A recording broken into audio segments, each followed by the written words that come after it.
A dumb, disgusting, filthy, low-life 10-year-old Chang Jae stood weeping in front of his late mother's memorial portrait. The poor kid was completely lost in grief, sniffing and wiping away tears as the people around him urged him to pay his final respects. Amidst his sorrow, a stunning young baddie in a black suit bent down to greet him, introducing herself and noting how cute he looked.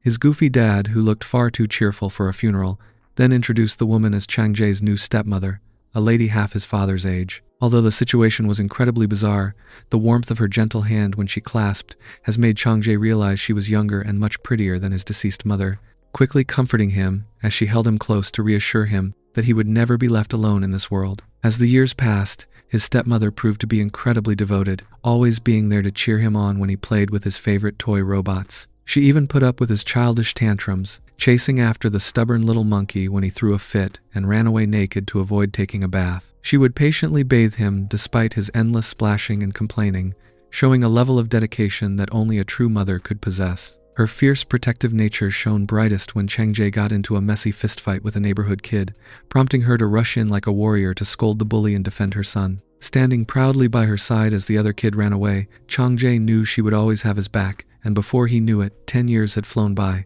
turning him into a full-grown boy. Now a young man, Chang Jae was relaxing on the living room couch while finalizing plans over the phone to meet his dad at the train station. As he stretched his arms after hanging up, a strange, strained, groaning sound caught his attention, making him wonder what on earth was causing such a racket in the next room. Turning around, he spotted his stepmother in a tight tank jacket and shorts, struggling and trembling as she tried to lift a massive, heavy bucket of water. This sight triggered a sudden wave of heat in Chang Jae's face, forcing him to admit to himself that he had recently started feeling extremely awkward and flustered around her. His worries were confirmed when she lost her footing and collapsed to her knees with a loud gasp, spilling water all over herself. Unable to watch her struggle, Chang Jae stepped in to grab the heavy bucket, warning her that she would ruin her back carrying such heavy loads.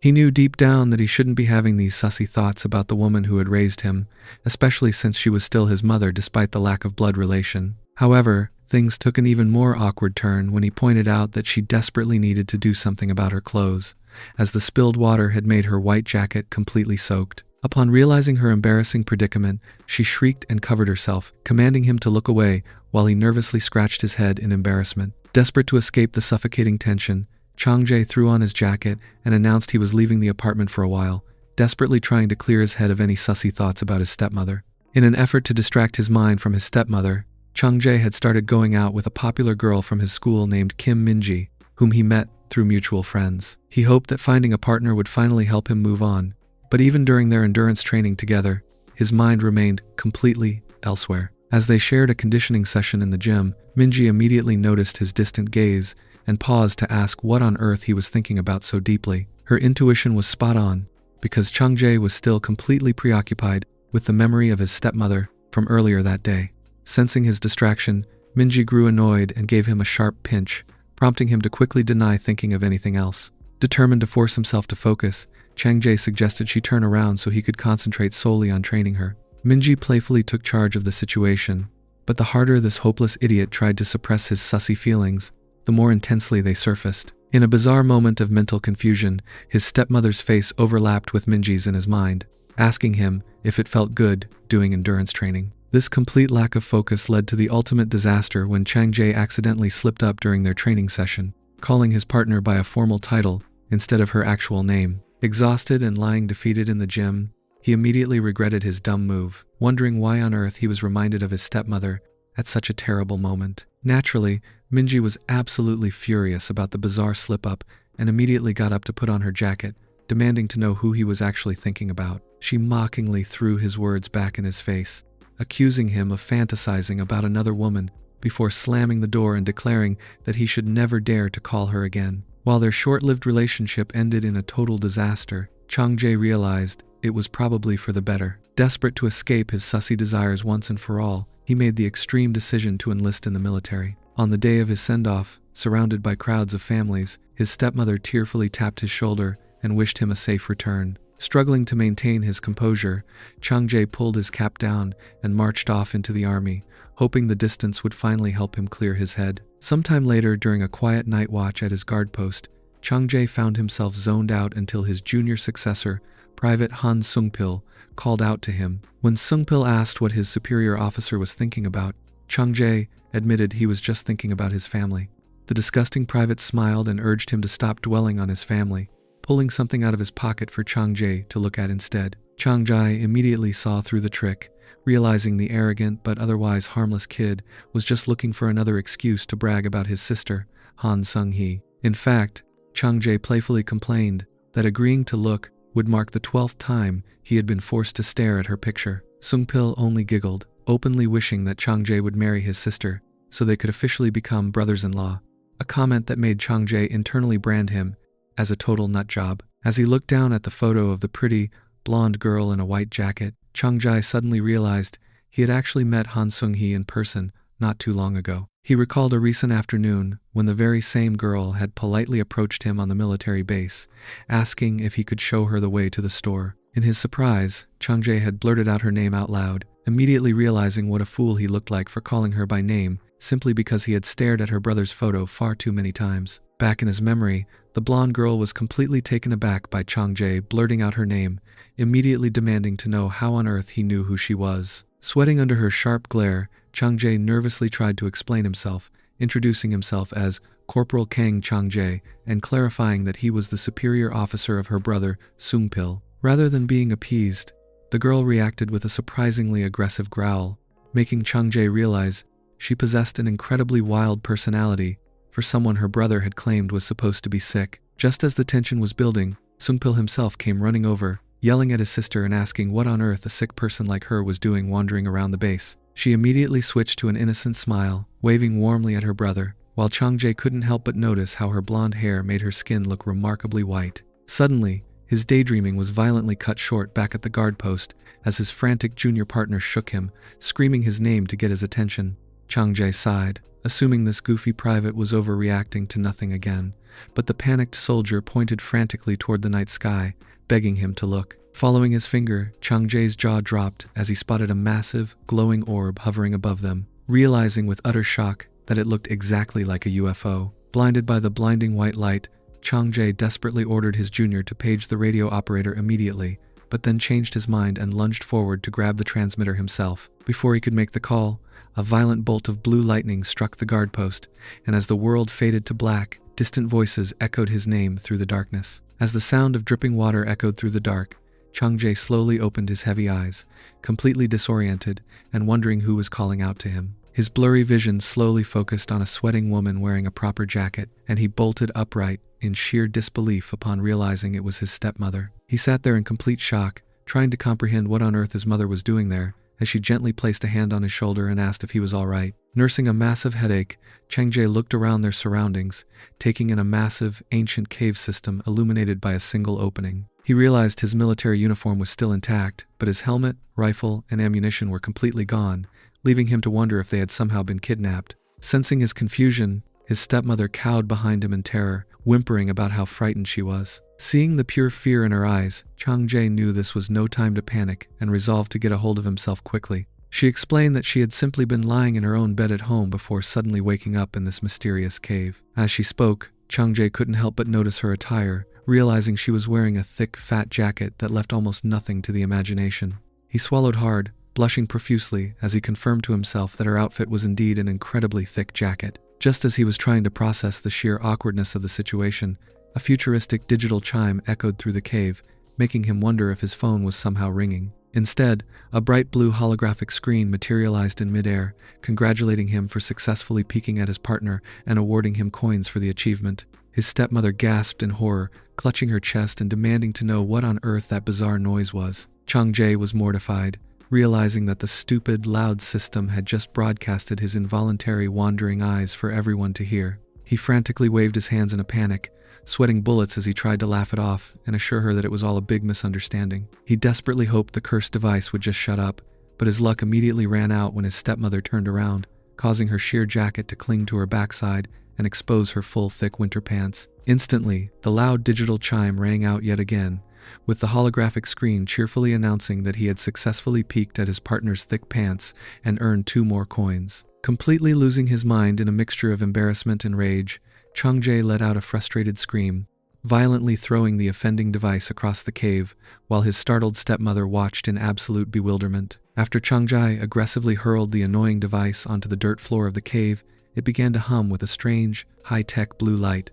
Suddenly, the device vanished from the ground and materialized right back into his pocket with a loud, electronic chime. Both Changjae and his startled stepmother let out gasps of pure confusion, which only intensified when a bright blue system alert popped up in front of them. The message cheerfully informed this clueless idiot that the object was entirely indestructible and that it would automatically teleport back to its original position if it ever went beyond its designated boundaries. Completely baffled, Changjae pulled the phone back out of his pocket, staring at it in utter disbelief as he tried to figure out what on earth was actually happening to them. As he stared at the screen, his stepmother clutched her hands to her chest, her heart pounding frantically in the heavy silence. Changjae was struck by a mortifying realization, begrudgingly admitting to himself that the strange device had indeed sent out a loud digital notification the moment his eyes had wandered toward her thick pants. They shared a long, incredibly awkward silence, both too embarrassed to say a word as the reality of their bizarre situation sank in. From that moment on, a strange shift occurred in their dynamic. Shifting nervously, his stepmother stepped and gently spoke to him, warning him that he really shouldn't be staring at his own mother's thick jacket like that.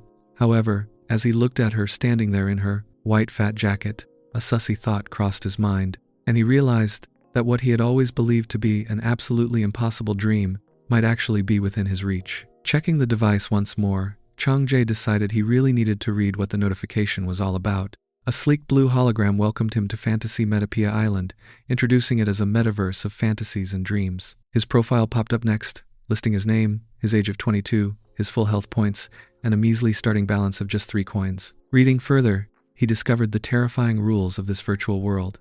They had to survive on the island with their partner until they could escape. They could use their phones to buy items from a shop. They had complete lawless freedom to do whatever they wanted, and worst of all, dying on the island meant dying in real life. Realizing they were trapped in some twisted virtual reality, Changjae's mind flashed back to their sudden arrival in the cave. The brutal reality set in as he envisioned the lawless chaos of other desperate survivors fighting, burning, and hunting each other down. Clenching his fist, he swore under his breath, realizing that he would have to fight for his life against other players, and resolving that he had to survive this nightmare no matter what, especially to protect his mother. His heavy thoughts were immediately interrupted by his stepmother shrieking in terror at the sight of a bug, frantically throwing her arms around him and pressing her hands tightly against his arm. Instantly, the digital system chimed in to announce that their first contact was complete, rewarding him with 3 coins. Blushing intensely at the sudden contact and the prompt alert, Changjae gently advised her to sit down and conserve her energy. As she sat on the dirt floor, shivering and apologizing for being so incredibly terrified of insects, Changjae stared at her state, wondering if there was anything useful he could buy from the virtual store to help her out. He scrolled through the shop, finding combat items like bullets and spears, but was disgusted to see that even the cheapest spear cost an astronomical 500 coins. Continuing to scroll, he stumbled upon a special beta tester offer for a white, thick, full-sleeve proper t-shirt that cost 30 points and promised to repel all bugs within a 100-meter radius. Peer-pressured by his stepmother, who begged him to purchase the item, Changjae awkwardly pointed out that they simply didn't have enough coins. However, the gears in his head began to turn as he remembered how he had previously earned coins by peeking at her fat pants and touching her hand. He realized with a mix of shock and embarrassment that the game literally rewarded them with coins for engaging in proper things and conditioning sessions. Just then she shrieked again about the insects, and Changjae knew this state of endless panic simply wouldn't do. Telling her to hold still, he grabbed her and taught her how to start conditioning training. Utterly stunned and blushing furiously, she asked what on earth he was doing, right before the system chimed again to confirm that his sussy act had successfully earned them another 3 coins. As her heart beat rapidly in embarrassment, Changjae swallowed hard, contemplating that the next logical progression would be much more sussy, though he quickly decided to save such acts as an absolute last resort. Before he could overthink, his stepmother softly called his name, leaned in, and taught him how to do fitness conditioning in return. The system immediately rewarded them with another round of coins, though Changjae correctly suspected they wouldn't be able to just endlessly repeat the same acts to farm easy points. Luckily, they now had just enough points to purchase the protective outfit. Wasting no time, he summoned the white, thick, full-sleeve t-shirt from the shop and held it out to her. Looking completely baffled, she asked if the cloth was truly for her. Teasing her slightly, Changjae held up the shirt and joked that he certainly couldn't wear it himself, prompting her to cover her face in absolute embarrassment. Handing her the fabric, He promised to look away while she changed, reassuring her that this would finally get rid of all the annoying bugs once and for all. Just as Chang-jae turned around to give his stepmother privacy to fix the t-shirt with a needle and thread, his phone buzzed with a sudden Quest notification, ordering him to take a peek at his partner while she was fixing it. Chang-jae was completely flabbergasted, wondering what kind of twisted mind had created these missions, and if the developers were completely out of their minds. The screen flashed again, promising a set of safe beach sandals and an injury prevention bracelet if he successfully peeked. When his stepmother begged him not to look at her needle and thread, Chang-jae politely promised he wouldn't, but internally hesitated, realizing how badly she needed those protective rewards for her own safety. Deciding he had to do it for her well-being, he slowly turned his head to peek just as she was fixing the shirt, catching a brief glimpse of her sewing skills. His creeping was cut short when she shrieked in surprise, and the device loudly rang out to signal his success. Sitting in her new white thick t-shirt, she tearfully called him a meanie for breaking his promise, while Chang-jae awkwardly scratched his head, secretly admitting that though the peek was brief, it was absolutely amazing. He quickly apologized and presented her with the sandals and the bracelet, explaining that he only looked to secure her safety rewards. Touched and surprised by his thoughtfulness, she wiped her tears, and Chang-jae knelt down to help her slide on the sandals, suggesting they finish equipping her before exploring the cave together. Leaving the dark cavern behind, they ventured out into a bright, lush green forest under a clear sky. His stepmother shivered slightly, walking closely behind him in her thick t-shirt as they navigated the thick foliage. Blushing, she suddenly called out his name and shyly asked if he would mind if she took a quick nap, as she desperately needed to relieve herself. Chang-jae was a bit caught off guard but readily agreed, warning her to be extremely careful because the wild forest could be dangerous. As she dashed off into the bushes to find some privacy, Chang-jae's phone vibrated with yet another sudden quest. He stared in absolute disbelief at the screen, which commanded him to sneak a peek at his partner while she was napping in order to receive a rare, fortified bamboo spear specialized for stabbing. Covering his face in sweat, Chang-jae tried to justify his inner creep, reasoning that a rare weapon would be far better than any cheap regular equipment. Convincing himself that he was doing this strictly for their survival and not out of some weird desire, he parted the bushes. Despite her nervous warnings from the grass, he watched her napping, silently apologizing to her for his disgusting behavior.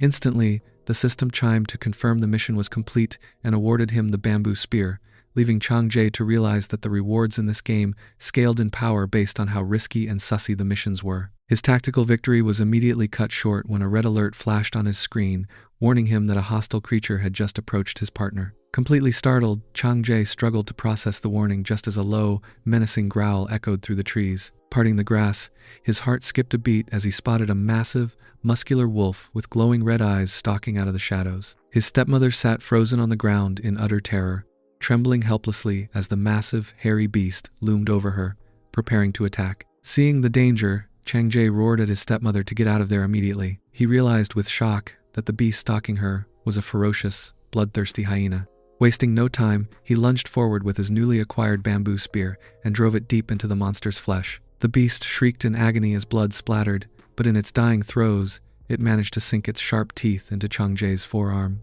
Refusing to yield, he put the creature down for good, but collapsed onto the grass, clutching his heavily bleeding arm. His stepmother rushed over to him in tears, clutching his hand in horror and whimpering about how badly his wound must hurt. Chang-jae, trying to play the brave hero, grimaced and insisted he was perfectly fine, claiming he just needed to wash the wound and wrap it up with a bandage. Unfortunately, his tough guy act was instantly ruined when his phone buzzed with a red warning alert. The screen coldly informed this stubborn idiot that he had received severe injuries, and if he didn't treat them properly soon, he would either have to amputate his arm or face a painful death. Clasping her face in pure panic, his stepmother desperately asked what they could possibly do to save his arm. Just then, a sudden quest popped up on his screen with a bizarre solution. They had to reach the end of a high-intensity training session together in order to receive a greater healing potion that normally cost 200 coins, which was guaranteed to cure all injuries and diseases. Staring at the screen, she asked if this potion would truly cure him. Before Chang-jae could even process the absurdity of the situation, she resolutely knelt down and started preparing for a high-intensity training session, declaring that she would do whatever it took to save him. Panicking, Chang-jae grabbed her hands and begged her to stop, insisting there had to be some other way. Tearfully looking up at him, she pointed out they were running out of time and simply didn't have enough coins to buy a potion directly. Realizing her desperate sincerity, Chang-jae reluctantly let go of her hands and agreed, while she warmly thanked him and promised to take care of it. As they prepared, another system alert caught his eye, explaining a dark rule of the island. If a female player lost her male partner, she would be forced to find a new male companion to earn the 10,000 coins required to revive her deceased partner. A horrifying vision flashed in Changjae's mind, imagining his stepmother being trained by a brutal, nameless predator just to bring him back to life. He realized with absolute dread that if he died, his devoted mother would undoubtedly sacrifice her dignity and do whatever it took to revive him. Ultimately, he admitted to himself that the thought of her doing a high-intensity training session with another man pained him far more than the idea of dying, leading him to silently apologize to her as he accepted her desperate attempt to save his life. Later, thanks to his stepmother's desperate sacrifice, the system chimed to confirm that their first high-intensity training session was successful, awarding them the precious healing potion. Sitting in the quiet cave, Changjae hung his head in deep embarrassment and apologized profusely to her for forcing her to go through such an sussy ordeal. He felt incredibly guilty, even though her selflessness meant his severely injured arm was now completely healed. Gently wiping sweat from her face, she looked at him with profound warmth and explained that she simply couldn't bear the thought of losing him, making her willing to do absolutely anything to save his life. She assured him that she was always ready to accept whatever he did, and at that exact moment, Changjae felt as if his stepmother was literally glowing. Overcome with deep feelings, he leaned in and showed her another endurance training trick. Although it was relatively light compared to his past training, Changjae realized it was the most profound and meaningful trick he had ever experienced in his entire life, prompting the system to chime once again to reward him for his very first official endurance training trick on the island. Their moment was abruptly interrupted by the heavy echo of footsteps echoing deeper inside the cave. Changjae immediately pulled his stepmother behind him for safety, shouting a demand to know who was sneaking around in the dark. To his utter relief, a familiar voice called out, and a sheepish soldier stepped into the light, introducing himself as Private Han Seungpil. Standing right behind the clueless private was his sister, Han Seungwi, proving that these two chaotic siblings had somehow been dragged into this bizarre metaverse alongside them. The system chimed to announce that they had successfully encountered other survivors, prompting them to officially form a party, which luckily protected them from hurting one another under threat of a severe penalty. They established the secure cave as their primary hideout, and immediately set out to hunt wild beasts to accumulate coins. They started with a massive wild boar, which was fairly easy to hunt down, before moving on to slay dozens of hostile hyenas. By the end of a grueling, dangerous day, both soldiers stood completely exhausted, with Seungpil dramatically complaining that he would rather be back in the actual military than deal with this near-death survival nightmare. Just as they were planning to head back, Changjae's military instincts flared, prompting him to warn Seungpil that they needed to take cover immediately. Birds flew frantically from the canopy as massive, earth-shaking footsteps rumbled through the forest, followed by a terrifying blue system alert. The screen issued a sudden extreme quest, ordering them to defeat a literal Tyrannosaurus Rex within 120 hours for a massive reward of 7,000 coins. A colossal dinosaur with glowing red eyes stomped past, leaving the two soldiers sweating in absolute terror behind a giant log. Seungpil frantically whispered,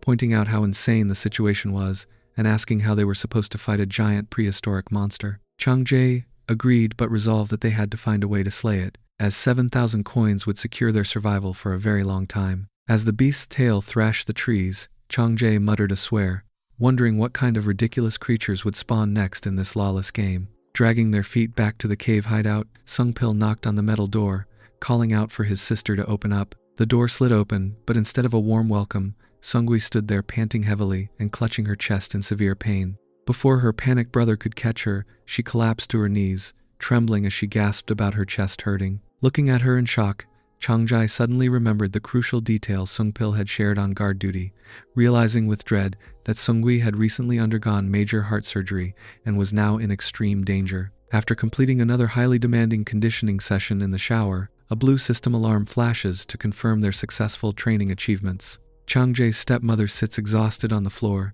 breathing heavily and apologizing to him for her lack of stamina. Later that night, the cave hideout is quiet as everyone rests on their newly acquired beds, but Changjae remains wide awake, quietly scrolling through his device. He glances over at his stepmother sleeping peacefully in her thick jacket, noting that she must have been completely drained to fall asleep so quickly. Using the hard-earned points from their strenuous shower training session, he managed to purchase a portable toilet and 2 flashlights to make their cave a little more comfortable. Feeling a bit restless, Changjae looks over at Seungwi and asks if she is still awake.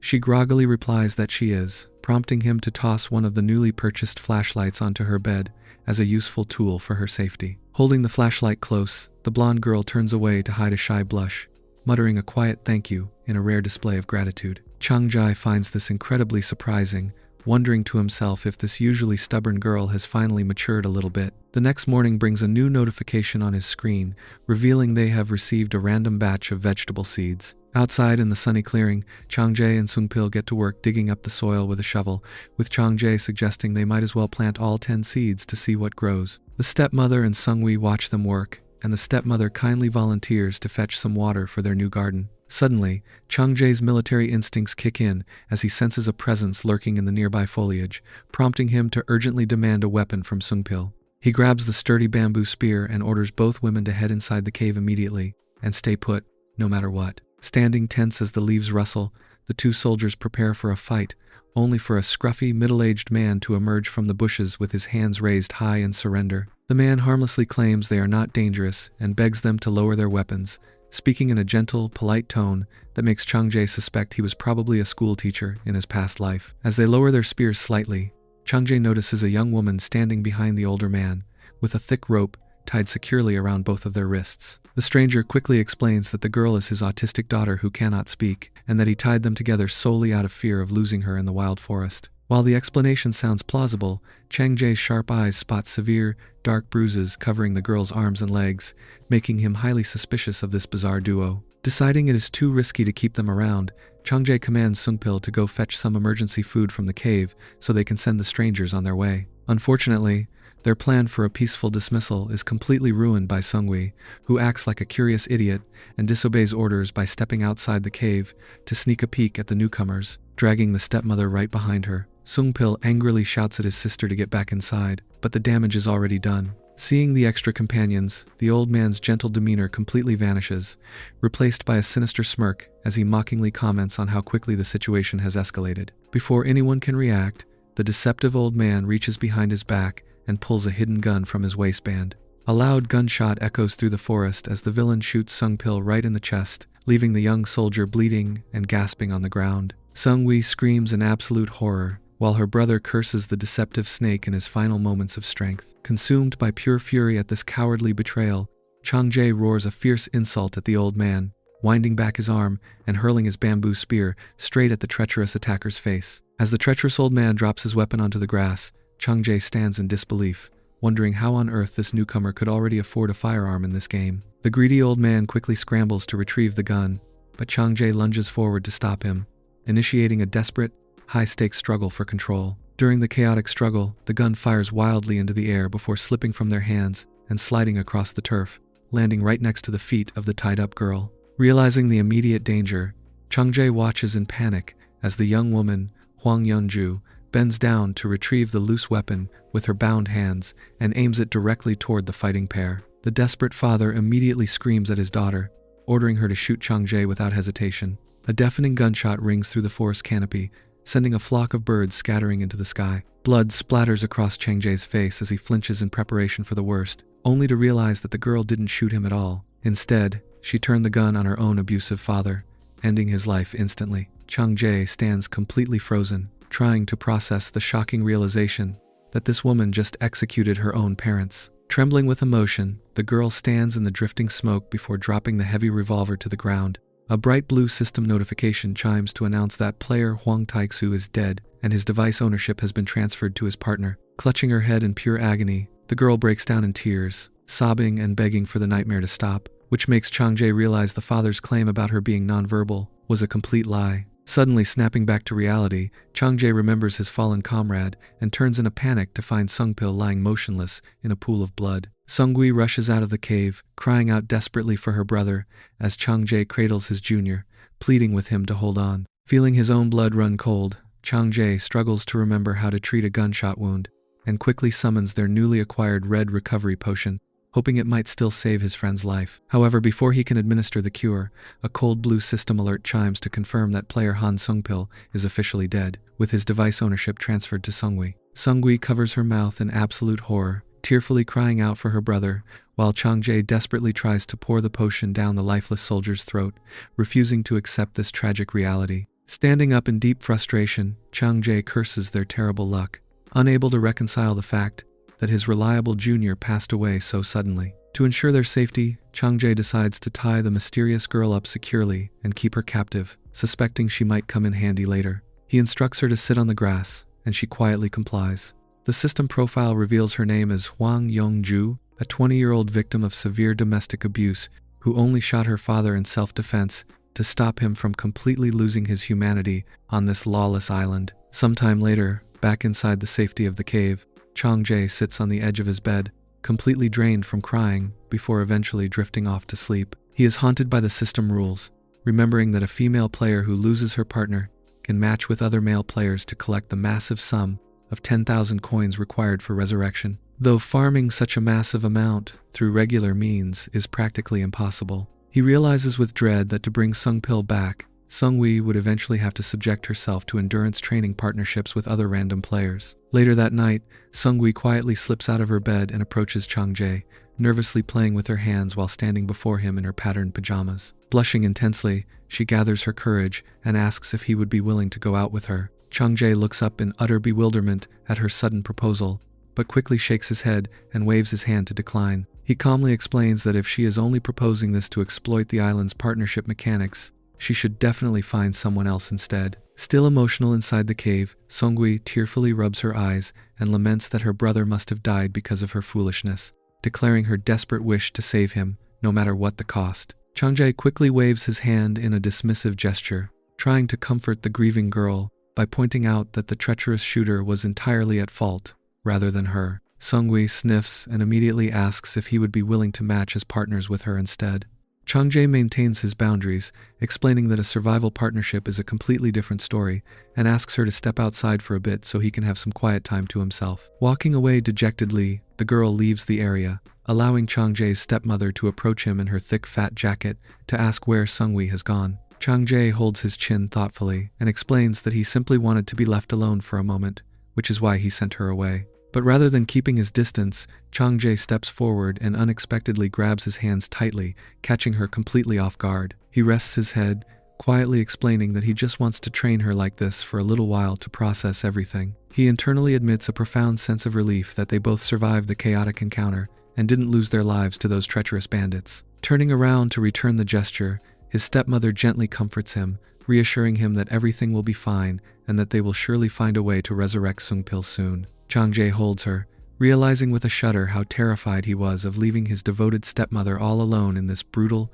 monster-infested world. Deeply moved, she softly whispers that she will do absolutely anything to assist him in their survival, urging him to simply let her know whenever he needs help. Realizing he cannot afford to hesitate, Changjae boldly asks her if she is willing to take their endurance training and partnership all the way with him today to secure the coins they desperately need. His stepmother's heart flutters wildly, and her face blushes a bright crimson at his sudden proposal, while Changjae stands fully resolved to do whatever it takes to safeguard his partner. Agreeing to his sussy proposal, Changjae's stepmother blushes deeply and softly admits that if her beloved stepson wants to proceed, then she is willing to do so as well. Touched by her unwavering devotion, Changjae quietly thanks his mother for always supporting him during these difficult times. However, their highly proper moment is suddenly cut short when Sungwi, wearing her patterned pajamas, quietly wanders back into their section of the cave and accidentally makes a noise. Both Changjae and his stepmother freeze in shock as the startled blonde peeks from behind a stone pillar, gasping in surprise as she catches them in a very sussy position. An incredibly awkward silence fills the cavern as everyone stands flustered, with Sungwi quickly stammering an apology for interrupting them at such an inconvenient time. Changjae internally facepalms, wondering when exactly this curious girl managed to slip back inside after he had just sent her away to get some space. Shifting nervously in her thick jacket, the stepmother looks completely anxious and embarrassed by the sudden intrusion. Fearing that she might be thrown back out into the wilderness, Sungwi tearfully pleads with them not to kick her out of the cave, promising that she won't look at them at all. She whimpers about how terrifying it is outside in the dark forest, assuring them that they can completely ignore her presence if they just let her stay. Changjae looks over at his flustered stepmother, asking if she is comfortable with this arrangement and wondering if they can actually go through with their conditioning training while the guest is still in the room. The stepmother hesitates, realizing that performing their intense survival workouts is definitely going to be incredibly awkward with an audience. Changjae also reflects on the sheer mental hurdle of their dynamic, admitting to himself that overcoming their family fitness conditioning boundaries is difficult enough without a spectator watching from the side. Meanwhile, in another corner of the cave, Their captive Yeonju remains fast asleep, completely oblivious to the drama unfolding nearby.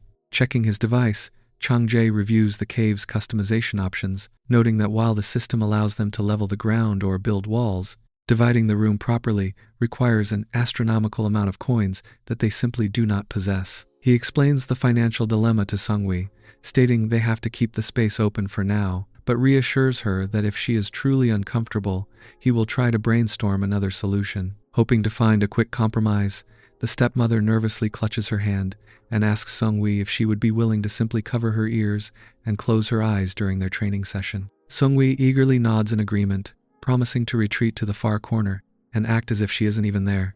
True to her word, the blonde girl sits down against the rocky wall, squeezing her eyes shut and pressing her hands tightly over her ears. With their audience successfully tuned out, the stepmother stands before Chang-jae with her heart pounding rapidly. She slowly closes her eyes, which Chang-jae interprets as a silent gesture of her full trust. Feeling deeply moved, Chang-jae softly calls her name and reassures her that everything is going to be okay, reminding her that this conditioning training is purely for the sake of earning the coins required for their ultimate survival and rescue mission. The stepmother quietly consents, and as Chang-jae gently picks up the dumbbell, they grip it very tightly, fully prepared to take their cooperative survival efforts to the next level. Despite her solemn promise to keep her eyes closed, Seungwi simply cannot resist peeking at Chang-jae and his stepmother as they push through the absolute limits of their highly intensive, cooperative endurance training session. As she watches them from her corner, she clutches her ears, but her face quickly flushes a deep red as a warm and incredibly tingly wannabe gym freak sensation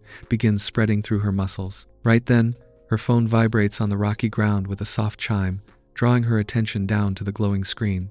A bright blue system notification materializes, presenting a bizarre, sudden mission that commands her to observe the partner's intense workout while engaging in her own grip training session to earn a hefty reward of 200 coins, with the promise of doubling the payout if she reaches peak physical muscle strain twice before they finish. The stubborn girl is utterly flabbergasted by the downright weird nature of the system's demands, but the thought of securing so many coins to help her fallen brother survive on this lawless island quickly overrides her hesitation. Convinced that she can pull it off without getting caught, she decides to proceed strictly for the sake of their group's survival, quietly slipping her hand inside her tool bag to begin the solo grip training challenge. Meanwhile, completely oblivious to their spectators' actions, Chang-jae and his stepmother remain entirely focused on their endurance training, sharing a deep, breathless dumbbell pickup as they coordinate their movements and push through the exhausting physical requirements of their partnership workout. Back in her corner, Seungwi covers her mouth to muffle her frantic gasps, trembling all over as she struggles to manage her own incredibly intense grip training challenge,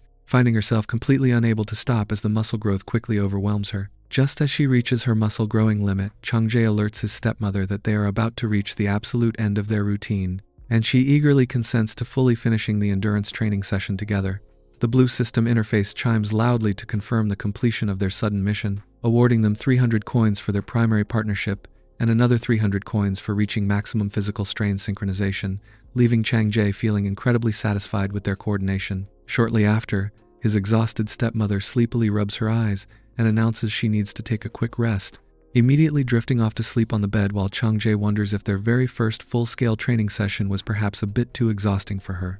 As he wears his jacket, Chang-jae realizes he needs to officially decline Seungwi's earlier partnership proposal, feeling a bit guilty about turning her down but knowing he has to maintain his boundaries. He walks over to her corner, calling out her name, only to notice that the blanket-covered mass on her bed is shaking and trembling quite heavily. Assuming she is just hiding, he walks closer and casually tells her that they are finished with their workout, so she can safely come out now. When she doesn't answer, Chang-jae casually reaches down and pulls the sheet away, prompting a panicked Seungwi to shriek and desperately beg him not to look. But it is already too late, and Chang-jae's jaw drops in absolute bewilderment as he finds the goofy girl lying with her thick jacket, caught red-handed in the middle of her hand endurance workout, leaving him completely speechless as he tries to process what on earth she is doing. Seungwi gasps and tearfully begs Chang-jae not to look, but she is already right at the end of her forearm pump session. Chang-jae stands frozen, trying to make sense of her breathing and the intense physical strain he is witnessing, realizing with absolute shock that she was performing a forearm pump session challenge under her sheets. A loud system alarm rings out to confirm her sudden solo mission is a success, granting her the rewards. Both of them are left in a state of extreme, awkward silence, with Changjae swallowing hard as he suddenly notices his electric workout tool is fully 100% charged. Seungui blushes furiously and pouts, complaining that she specifically told him not to look. Feeling incredibly embarrassed, Changjae apologizes and nervously suggests he should wait outside the cave until she is fully ready. But Seungui quickly stops him, breathlessly telling him there is no need to leave and that he can speak to her right now while his stepmother continues to sleep peacefully on the nearby bed. Changjae gets straight to the point, explaining that because he has to prioritize protecting his stepmother, forming a primary survival partnership with her is simply out of the question. However, he offers to ensure she doesn't starve under one condition: retrieving a red jacket from his inventory and tossing it to her, reasoning that this is the most logical and beneficial solution for their group. A system interface immediately pops up, displaying the attributes of the red jacket, which provides a massive 33% boost to pet hatching, growth speed, and experience. Seungui is completely bewildered by the mention of a pet, prompting Changjae to pull a shiny golden egg out of his pocket and explain that wearing the jacket will keep her safe while helping him secure a powerful companion. Touched by his strategic planning, Seungui resolutely agrees to wear the outfit, begging him to officially accept her as his partner in return. She wears her pajamas to change, confidently declaring that she has witnessed their earlier dedication and is fully prepared to do whatever it takes to save her brother, even if it means pushing herself harder than anything he has seen before.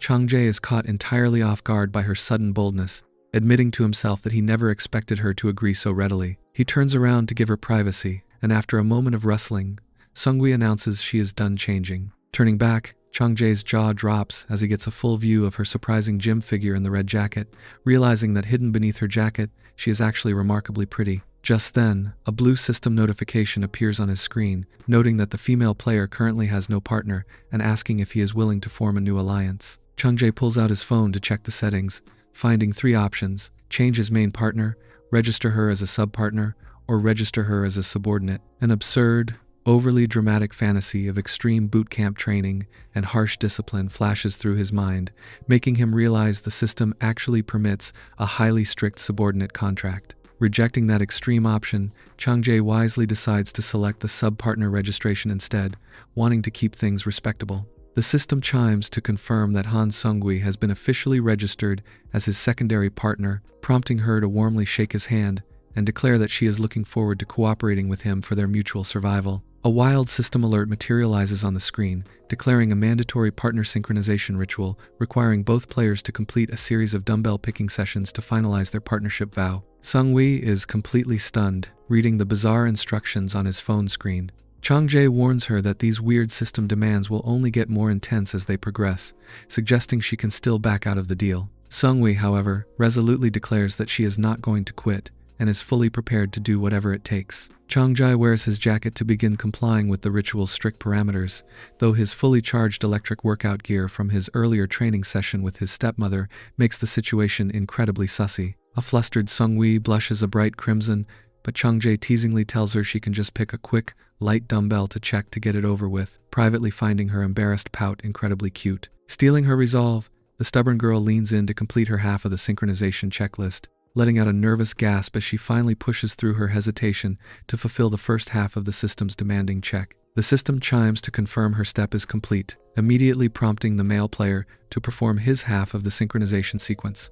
Seungui retreats in a panic, but reluctantly sits back down, pleading with him not to stare at her too closely. Changjae reassures her that she has a highly athletic and beautiful hand, so there is absolutely no reason for her to feel embarrassed as they prepare to finalize the vow. Changjae picks up the dumbbell to complete his half of the contact check, carefully navigating the protective seals of her jacket. As they proceed, they both realize that they will likely have to repeat these bizarre procedures numerous times in the future if they ever hope to secure enough coins to revive Seungpil. Believing they are finally finished, Seungui lets out a sigh of relief, assuming the ordeal is over. To their absolute horror, the system chimes with a cold error message, declaring that the synchronization has failed and ordering them to try again. Changjae is completely bewildered, guessing that his dumbbell was perhaps a bit too light, though a highly flustered Seungui frantically objects, claiming that his attempt was not light in the slightest. Determined to get the reward, Changjae announces he will try again, prompting a quiet whimper from Seungui as he moves in for a second attempt. He asks her to adjust her positioning to help the sensor register their alignment better,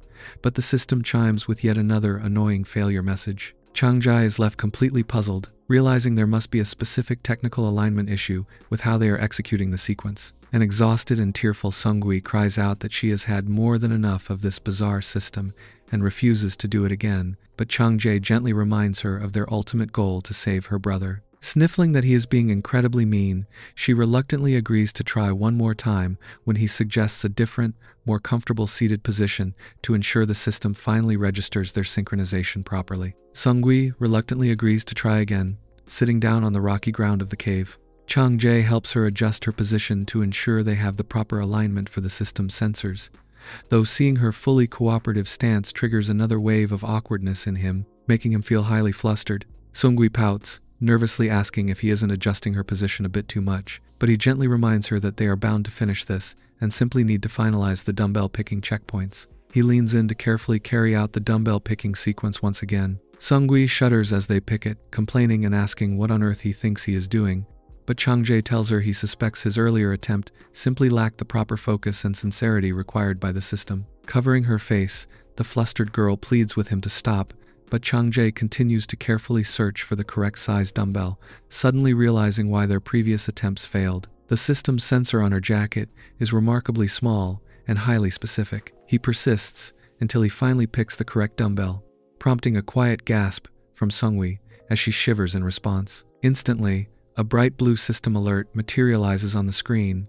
cheerfully announcing that their new sub-partnership has been successfully formed and awarding them 100 coins for completing the verification contract. Chang-jae lets out a long sigh of relief, reflecting on how they barely managed to complete the difficult challenge. He looks down at a completely exhausted Sung-hui and asks if she is alright, and she breathlessly confirms that she is indeed okay. However, before they can even take a brief break to recover, their phones vibrate yet again with a sudden notification. Chang-jae looks at his device in utter disbelief as a brand new joint mission alert materializes, commanding the female partner to thoroughly explore the male partner's bag to locate a specific endurance training tool within a strict 3-minute time limit. Sung-hui flinches in absolute shock, realizing that another highly intense challenge has already started before they could even catch their breath. With the holographic system timer ticking down to just 3 minutes, the pressure was officially on in the dark cave hideout. A highly flustered Sung-hee looked at Chang-jae and asked what on earth they were supposed to do next, to which he calmly explained that they had absolutely no choice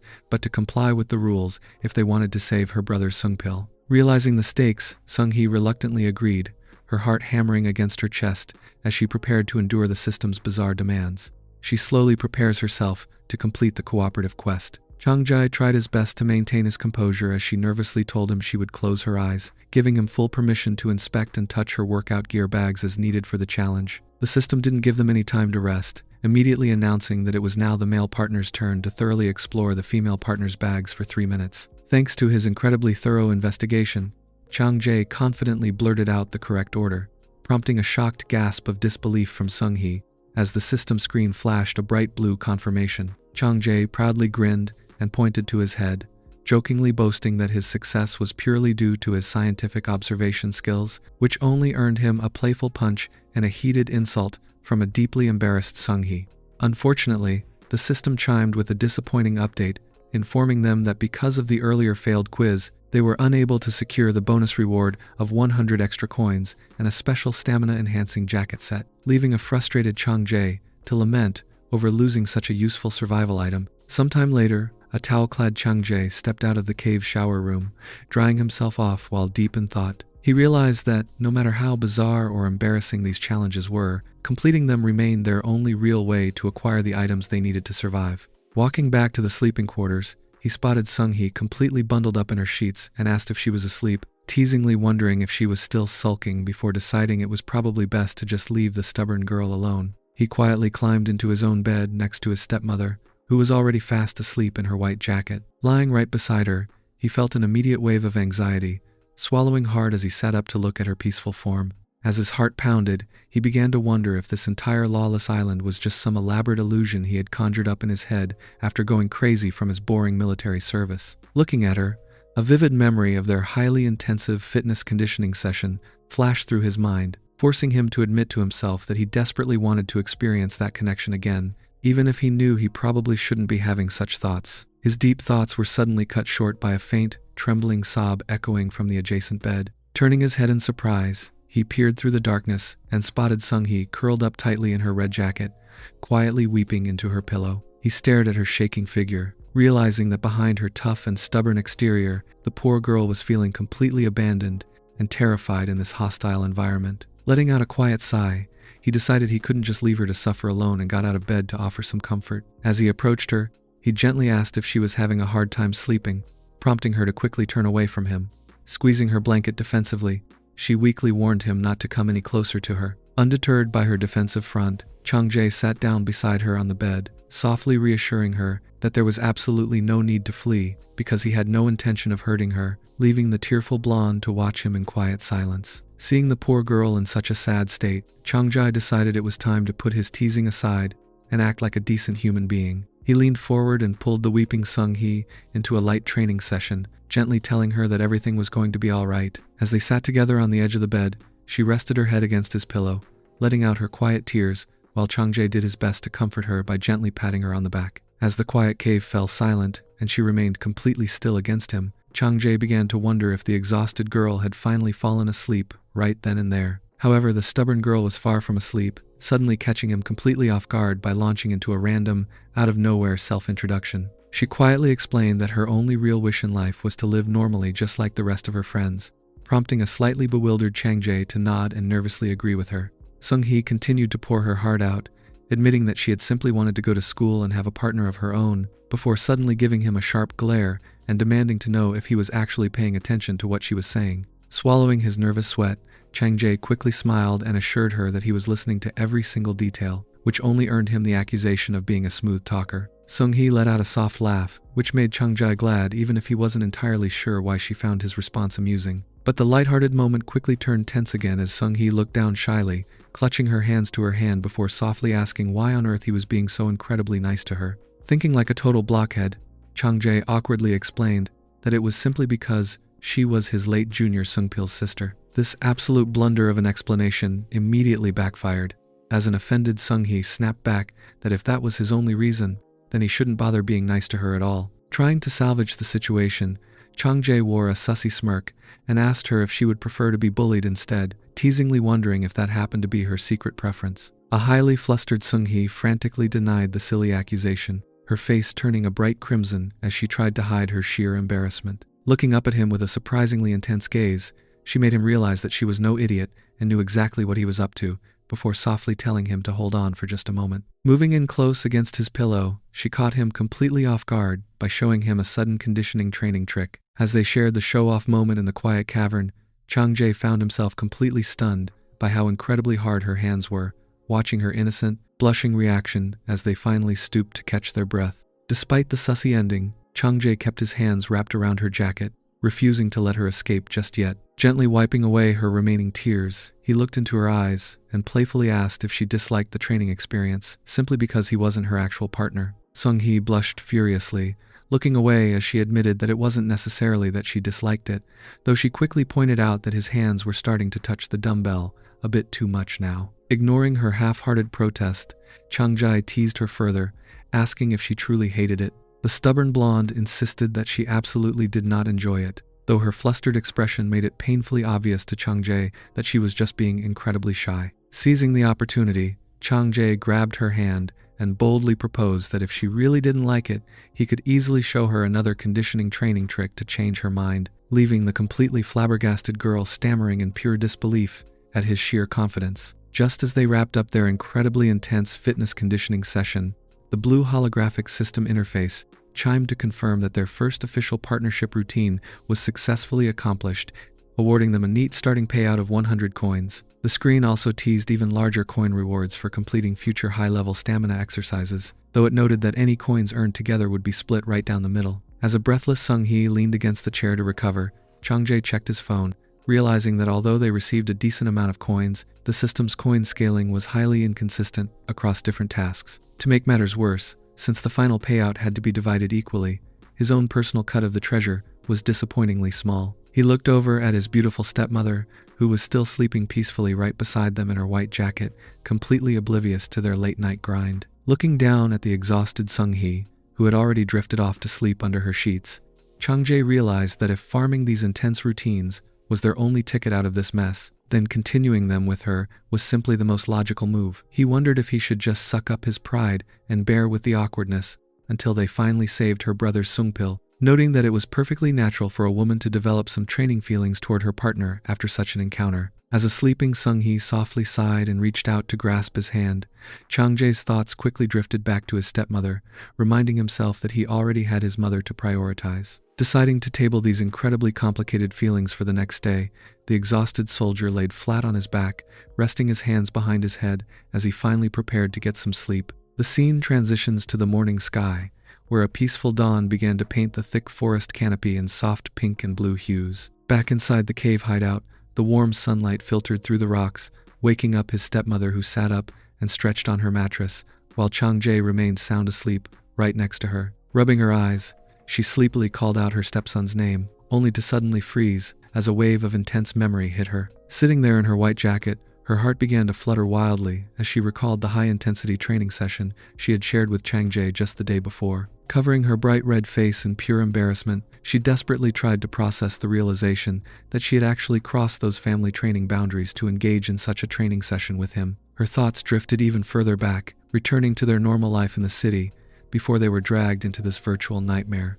She vividly recalled walking down a bustling street, effortlessly turning the heads of every single man who crossed her path. Even with her hair down and wearing a simple blue dress, her stunning gym figure made her the center of attention as she carried her grocery bags home. Suddenly, a younger Chang-jae had spotted her, calling out her name with a bright smile that caught her completely off guard. Tucking her hair behind her ear, she teased him about being home early, asking if he didn't have a hot date lined up with his partner. Rubbing his neck with a nervous laugh, Chang-jae had awkwardly explained that they had actually broken up quite a while ago, prompting his stepmother to gasp in worry and ask if the poor kid was doing all right. Chang-jae had quickly laughed it off, claiming he was perfectly fine but absolutely starving, suggesting they hurry home to get some food. Once back in their apartment kitchen, she had worn a pink apron over her dress and got straight to work, whipping up a sizzling red dish on the stove while promising to make the meal quickly for her starving boy. Leaning against the counter, Chang-jae had watched her cook, with a gaze full of quiet appreciation. But the peaceful domestic scene took a sudden, dramatic turn when Chang-jae stood up from his chair, quietly calling out to his mother. Before she could react, the bold kid had stepped up behind her and started slicing the onions, leaving his stepmother completely startled as her face flushed a bright crimson. He had held the knife tightly and whispered that he liked slicing onions very much, leaving the shocked woman to wonder what on earth he was actually saying. When he seriously promised that he would make her happy, she frantically tried to push him away, begging him to get a grip of himself. Desperate to break the suffocating tension, Chang-jae had quickly let go with a forced laugh, claiming he was just bored and pulling her leg, which only earned him a stern warning from his deeply flustered mother that his joke wasn't funny at all. Back in the present, she stared thoughtfully into the dark cavern, reminding herself that she had always tried to view him strictly as her real son. She admitted to herself that she simply couldn't stand the thought of anyone getting angry at him, and that she would never allow anything bad to happen to her boy. She sadly recalled how Chang-jae had enlisted in the military shortly after leaving her with those intense words, never even bothering to visit her during his service vacations. Sitting on the edge of her bed, she suddenly gasped as she realized Chang-jae was nowhere to be found, instantly worrying about where he could have gone. Clutching her chest, the devoted woman resolved that no matter what danger lay ahead, she was fully prepared to do absolutely anything to protect him. Waking up to the quiet morning light, his stepmother sat up on her bed, only to freeze in absolute shock at the sight before her. There, on the adjacent mattress, lay Chang-jae and Sung-hee, completely drained together after a high-intensity training session. The stepmother's heart began to flutter wildly, her face flushing a deep crimson as she stared at the cozy pair. She let out a soft, defeated sigh, quietly realizing to herself that the two of them actually made a rather good match. Right on cue, a loud digital system alert chimed in mid-air, waking a groggy Chang-jae who immediately checked his glowing phone screen. The holographic message cheerfully announced that his main partner's level 1 jealousy had been successfully activated, promising a 10% increase in coin rewards upon his next endurance training with her, leaving the clueless soldier completely baffled by the game's bizarre mechanics. Rubbing his eyes, Chang-jae sat up and yawned, suddenly wondering where their captive guest, Yeonju, had gone. Looking across the cave, he spotted the quiet girl huddled against the rocky wall, realizing that since she had been sleeping the entire time, it was probably about time to wake her up as she began to stir. Walking over to her in his gray shirt and camouflage trousers, Chang-jae approached the startled girl, catching her completely by surprise. He knelt beside her and gently explained that he obviously couldn't keep her tied up forever, admitting that being bound must have been incredibly uncomfortable for her. The grateful girl quietly thanked him as Changjae carefully untied the rough rope from her hands. Once free of her bonds, Yeonju sat quietly on the dirt floor looking incredibly downcast, prompting Changjae to think to himself that she would never survive in this brutal, lawless world if she kept maintaining such a meek, defeated mentality. Trying to offer some encouragement, he waved his hand and explained that while he understood what she was going through, everyone currently in the cave was pretty much in the exact same terrible situation. He scrolled through his phone, advising her that while he wasn't going to demand she make herself useful right away, she should at least try to calm down and see what kind of assistance she could provide to the group. To help ease her nerves, he suggested that since they were trapped in a virtual world anyway, it might actually be a good opportunity to try the things she had always wanted to do, before summoning a loaf of fresh bread and a bottle of clean water from his inventory. He handed the supplies to the surprised girl, telling her to take them, just as the soft sound of his stepmother's footsteps echoed as she walked over to join them. Turning around, Changjae warmly greeted his mother,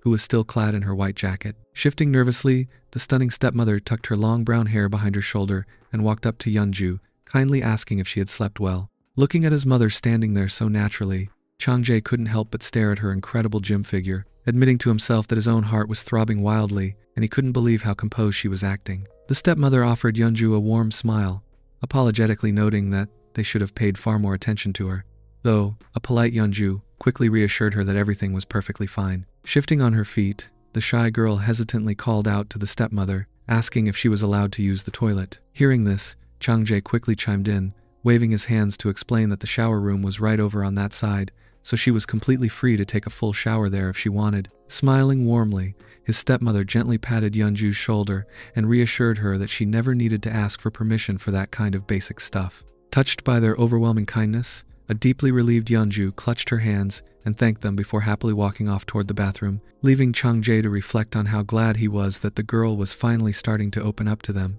Once they were alone, Changjae sat down next to his stepmother on the edge of the bed and gently asked how she was feeling. Blushing slightly and tucking her hair back, she warmly replied that she was doing perfectly fine and felt so much better after getting some proper rest.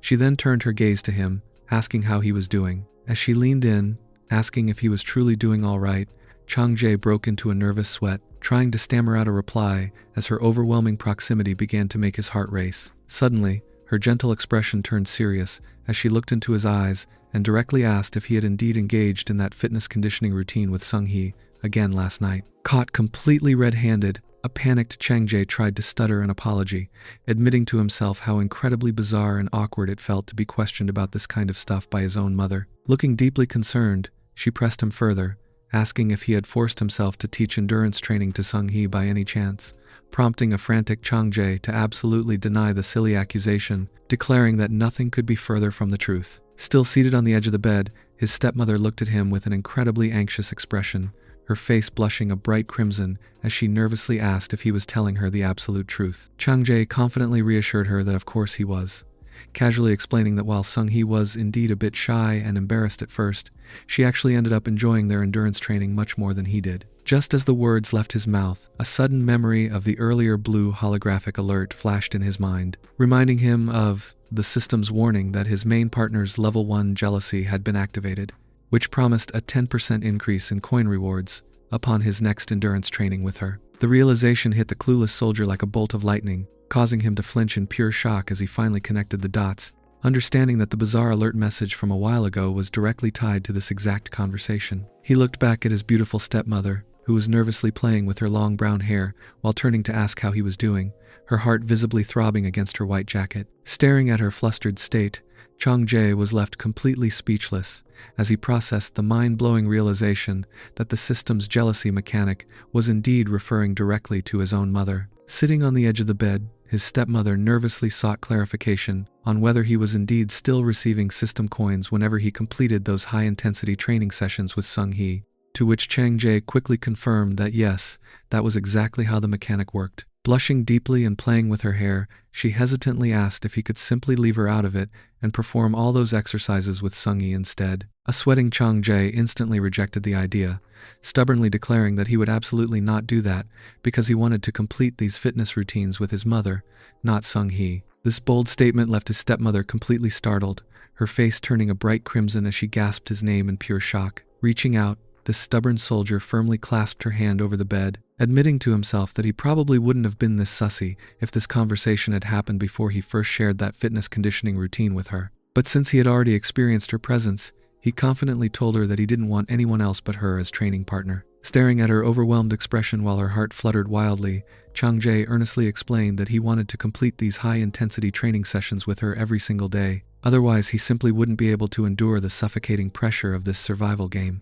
Looking down shyly, his mother softly murmured that she understood. Reflecting on his feelings, Chang-jae knew that the profound happiness he felt while holding the dumbbells with his mom was something he wouldn't trade for the entire world, even if it were to end up costing him his life. He looked at her sadly and asked if she simply didn't want to perform those workouts with him, prompting a flustered stepmother to quickly reply that it wasn't like that at all. Finally gathering her courage, she looked up with her heart beating rapidly and shyly confessed that she actually wanted to complete those conditioning sessions with him too. Hearing her honest confession, Chang-jae slowly leaned in to start another high-intensity training session.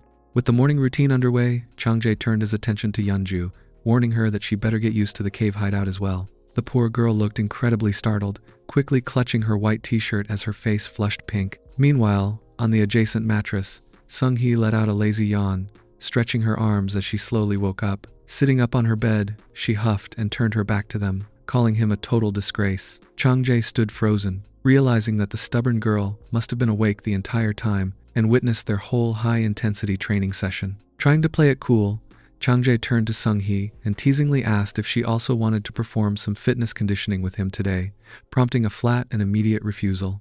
Smiling sussily, Chang-jae pointed out that she had been enjoying their endurance training so much just last night, which made her blush furiously as she screamed a desperate denial. Pointing a finger toward her, Chang-jae jokingly teased her that he could actually smell a very distinct, highly revealing post-workout scent lingering on her, which made both the quiet Yeonju in the background and a deeply startled Sung-hee gasp in absolute embarrassment at his complete lack of filter. Laughing it off, Chang-jae told her that this simply wouldn't do and ordered her to go wash up, prompting a highly flustered Sung-hee to shout back that he didn't need to remind her because she was already about to do that, calling him an absolute freak. With Sung-hee heading off to the shower, his stepmother quietly called out his name from under her sheets. Sitting up, she asked if he was planning on heading out to hunt wild beasts again today. Chang-jae rubbed his neck, admitting that he didn't really know yet, prompting his mother to look up at him with pleading eyes and softly ask if he could just stay in the cave hideout with her today. Hearing her request, Chang-jae contemplated if he really should stay,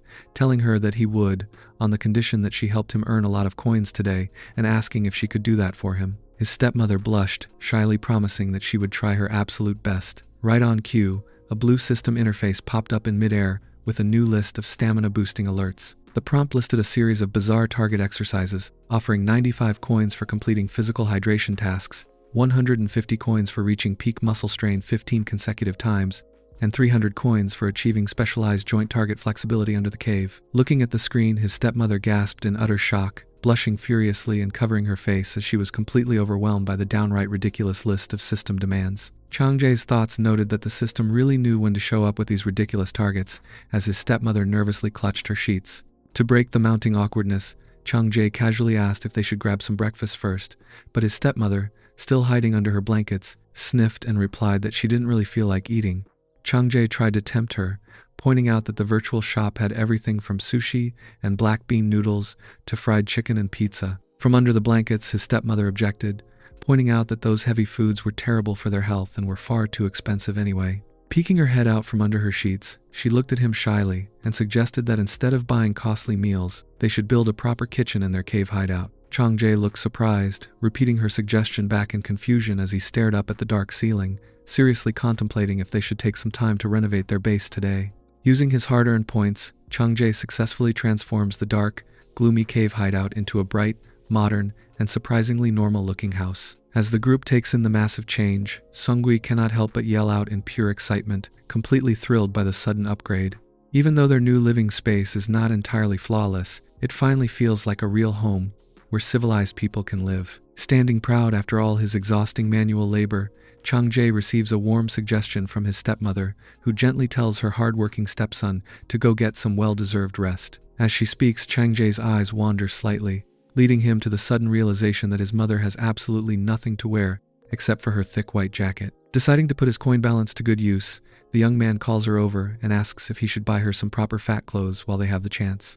The stepmother initially hesitates, politely insisting that she is perfectly fine and suggesting they save their precious coins for actual survival necessities. However, Chang-jae insists that she cannot walk around in a jacket forever, teasingly adding that he genuinely wants to see her in a different outfit. Feeling her face heat up in embarrassment, the flustered woman can only call him a cheeky kid before finally giving in to his stubborn request. Not wanting to be left out of the fashion upgrade, a hyperactive Sungwi immediately jumps up with her arm in the air, loudly begging her favorite appa to buy her a brand new outfit as well. Since she is also stuck wearing nothing but a red jacket, Chang-jae casually agrees to the request, leaving the stubborn girl muttering to herself about his nonchalant attitude. A short while later, the stepmother quietly steps away to change out of her new, thicker jacket, gently murmuring to herself that she had already told him she was fine. As she slides the straps of her new outfit over her shoulders, she looks down in mild distress, quietly wondering how on earth she is supposed to walk around in something so incredibly heavy. Stepping back into the living area,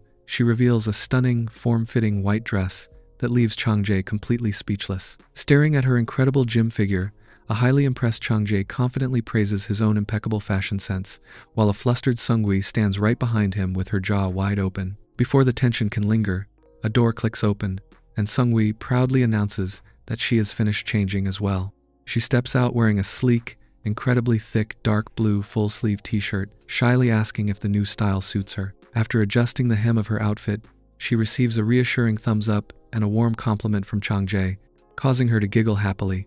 Completely thrilled by her new look, she eagerly clings to him to ask if he will buy them even more pretty outfits in the future, to which a smiling Chang-jae readily agrees, while his stepmother and Yeonju watch their lively interaction from a distance. A few days pass peacefully in their newly renovated hideout until a sudden, urgent emergency strikes. Unable to hold it in any longer, a desperate Chang-jae sprints down the hallway and throws open the bathroom door, completely oblivious to the fact that someone is already inside. His hurried entry is met with a loud, startled shriek as he finds a completely proper Yeonju standing right in the middle of her shower. Both of them freeze in absolute shock, with a deeply flustered Yeonju desperately scrambling to cover herself, while an embarrassed Chang-jae frantically scratches his head, stuttering out an apology and explaining that he had absolutely no idea she was currently bathing. Just as she demands that he immediately get out, the worst possible thing happens. A bright blue holographic system screen suddenly materializes in midair right in front of Chang-jae, loudly broadcasting an unexpected mission. The disgusting device orders him to register Yeonju as his second sub-partner within 1 week,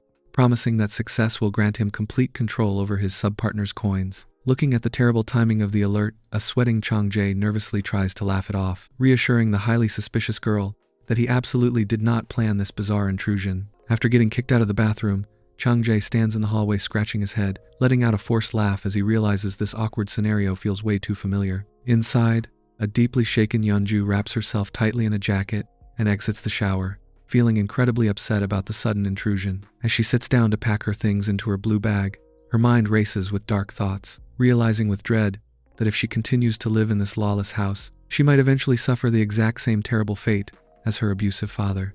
Sometime later, a gentle knock rattles the wooden door as the stepmother calls out Yeonju's name. Standing right behind her is Sungwi, who notes how incredibly strange it is that the quiet girl hasn't stepped out of her room a single time today, leaving them both deeply concerned about her well-being. As the morning sun rises, the stepmother notices that something is off and walks over to Chang-jae, letting him know that Yeonju is not responding to any of their knocks. Slightly puzzled, Chang-jae walks down the hall alongside his stepmother and Sungwi, politely asking his mother to step aside for a moment so he can open the door. Stepping inside, his suspicion is instantly confirmed when he realizes that Yeonju is nowhere to be found. He thoughtfully wonders if the quiet girl simply stepped outside to get some fresh air, a theory his stepmother nervously agrees might be the case. Before these three clueless monkeys can investigate any further, a sudden digital chime echoes through the room as a bright blue holographic system alert pops up in front of them. The unexpected mission orders Chang-jae to track down his escaped captive and engage in an endurance training session with her, explaining that his previous partnership mission with Yeonju is now completely invalid and offering a hefty reward of 400 coins upon completion. All three of them stand there looking like absolute idiots with their mouths wide open, trying to comprehend the sheer absurdity of the system's latest demand. Sensing a sudden shift in the atmosphere,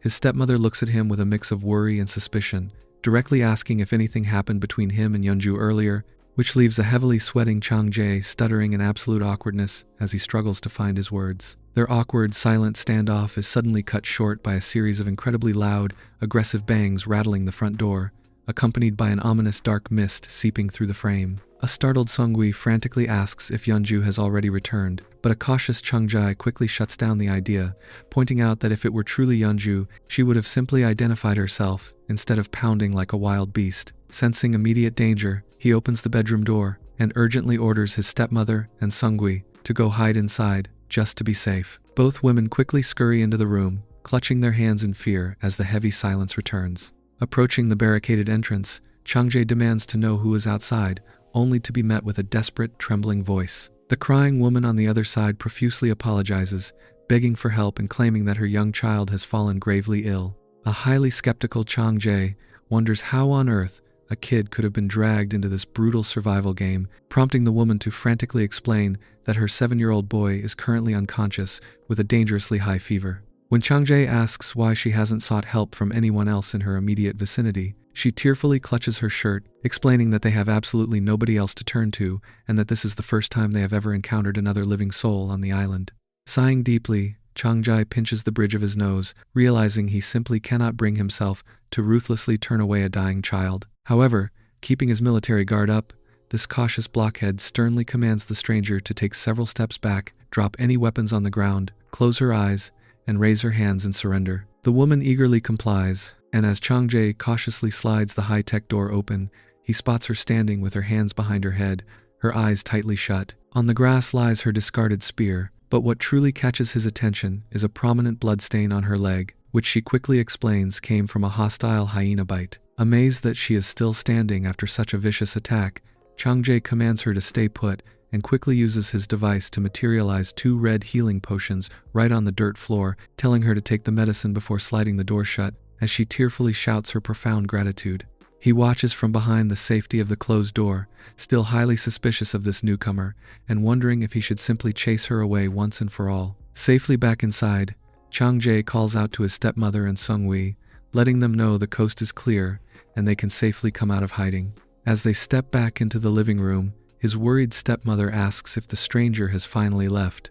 Chang-jae confirms she has, but immediately starts putting on his roka shirt and combat boots, announcing his plan to head out into the forest. When a surprised Seungwi asks where on earth he is going, he explains that he needs to verify if that woman was actually scouting the area, while also using the opportunity to look for the missing Yeonju. His stepmother tenderly tells him to return safely, while a blushing Seungwi softly promises that she will be eagerly waiting for him. Leaving his 2 beautiful companions behind, Chang-jae slips out into the rustling green woods, stealthily tracking the wounded stranger as she desperately runs through the thick grass in her high heels, completely oblivious to her silent pursuer trailing close behind. Determined to get to the bottom of the situation, Chang-jae pushes his legs to the absolute limit as he pursues the mysterious woman through the dense, leafy forest. He quickly realizes that she is incredibly fast, noting to himself that despite his rigorous military conditioning, his own stamina is barely enough to keep up with her impressive pace. Suddenly, an aggressive snarl echoes through the clearing as a massive, ferocious wild boar emerges from the thick brush, ready to rip them to shreds. Alerted by the beast's low growl, the woman quickly spins around, catching a startled Chang-jae completely off guard as he stops in his tracks in the background. The wild boar doesn't hesitate for a single second, kicking up clouds of dirt as it charges headfirst at her with terrifying speed. Instead of panicking like an idiot, the woman locks eyes with the charging beast and coldly tells it to get lost. She smoothly raises her heavy weapon, winding back her arm with incredible precision and focus. With a single, fluid motion, she hurls the spear forward with terrifying force, sending the weapon flying through the air. The spear hits its target with a sickening crunch, piercing deep into the monster's neck and instantly putting the wild beast down as a massive spray of blood splatters across the grass. Witnessing this jaw-dropping display of raw power, a completely gobsmacked Chang-jae can only watch in absolute awe, unable to believe what his own eyes are seeing. With the massive boar lying motionless on the ground, the woman casually steps forward to retrieve her bloody weapon, completely unfazed by the carnage she just caused. Chang-jae stands frozen in the background, sweat pouring down his face as he tries to process the sheer strength of this dangerous newcomer. Wiping a bead of sweat from her neck, the woman mutters that she simply doesn't have any time to waste before quickly turning to run off into the woods again. Staring at her departing figure, A thoroughly humbled Chang-jae can only conclude to himself that this remarkable survivor is indeed a literal warrior. Having successfully dispatched the wild beast, the woman suddenly panics as she frantically searches her pockets, desperately wondering where on earth her precious medicine went. She flounces in pure relief upon spotting the 2 red potion bottles rolling harmlessly in the green grass, quickly dropping to her knees to gather them close to her chest. Watching her gentle care from a distance, Chang-jae reflects on how her fierce combat skills remind him of the exact moment he fought off those vicious hyenas to protect his mother. Deciding to follow this mysterious warrior a little longer to satisfy his curiosity, our stealthy protagonist quietly tracks her through the dense woods as she leaps over obstacles with her spear. For some strange reason, she feels incredibly familiar to him, though he can't quite put his finger on why. The thick forest eventually opens up to a bright coastline, and the woman gasps in surprise as she runs out onto the sandy beach. Chang-jae follows close behind, admitting to himself that seeing the open ocean after being trapped on a sandy island for so long is a bit of a shock to his system. The woman sprinting in front of him suddenly reaches a rocky cave opening, screaming out her son's name in pure panic. Intrigued, Chang-jae pauses at the entrance to peek inside, finding the tearful mother holding her little son, Noah, who is shivering from a fever. Recognizing that he has already given them all the help he can spare, Chang-jae sighs and decides it is finally time to head home. He pulls out his device to activate the immediate return function, confirming the prompt despite its 24-hour cooldown period. Instantly, a futuristic blue light envelops him as he teleports right back into the hideout's shower room. Stepping out of the teleportation portal, the young man calls out to let his mother know he is finally back. His stepmother and Sungwi rush over in their tight, thick outfits, looking incredibly relieved as his mother asks if he got hurt out there. Chang-jae, completely preoccupied with his own heavy thoughts, mutters that he is fine but needs to wash up first, walking straight past them and leaving a slightly dejected stepmother standing in the hallway. As the warm water sprays over him, Chang-jae leans against the tile wall, deeply bothered by the thought of the desperate mother and wondering if she will be all right. He is worried she might subject herself to dangerous survival partnerships just to revive her son, leaving him to debate whether he should interfere or just leave them alone. His deep thoughts are interrupted by a soft knock on the bathroom door as Sungwi calls out, asking if something went wrong. Chang-jae quickly assures her that nothing is wrong and that he will be out in a second, but a highly suspicious Sungwi isn't buying his tough guy act for a single second. She walks back to the living room and sits on the couch next to his stepmother, whispering a wild theory that Chang-jae must have secretly built a completely different house out in the wilderness. When his blushing mother dismisses the silly idea, Sungwi points out that they definitely heard a young woman's voice earlier, and that it is highly suspicious how quickly Chang-jae ran after her. Convinced this hopeless blockhead is plotting some kind of scheme, Sungwi points out that Chang-jae never does anything without a clear benefit. She dramatically suggests that he must have cornered the poor stranger, demanding she pay him back with her own training tricks in exchange for the healing potions. This thought triggers a wildly dramatic, terrifyingly hilarious caricature in their minds, picturing a demonic Chang-jae cackling wildly while forcing the blindfolded woman into an intensive forced conditioning session. Both women gasp in absolute horror, with Sungwi acting out the entire fictional drama, complete with the helpless stranger begging him to stop so she can return to her son, while a ruthless Chang-jae commands her to stay still. A deeply red stepmother can only stutter in shock, while Sungwi dejectedly slumps on her hands, pouting that Chang-jae must have found that stranger much more appealing, or has simply lost all interest in training with them. His stepmother sadly agrees, noting that he indeed hasn't initiated any fitness conditioning sessions with them for quite some time now. Sungwi's eyes suddenly light up as she declares she has a brilliant idea, leaning in to whisper a secret plan directly into the stepmother's ear. Meanwhile, back in the bathroom, a bright blue holographic system notification suddenly flashes right in front of a dripping wet Chang-jae.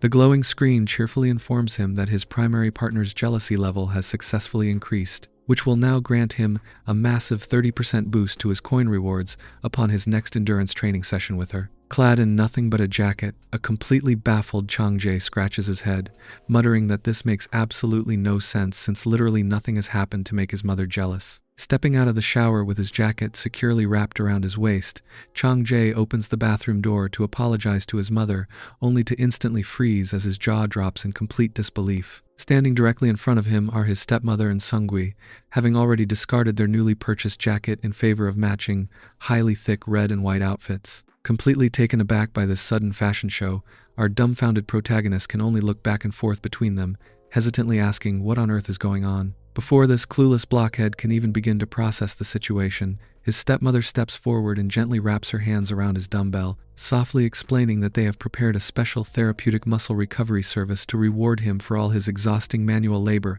on this incredibly long day.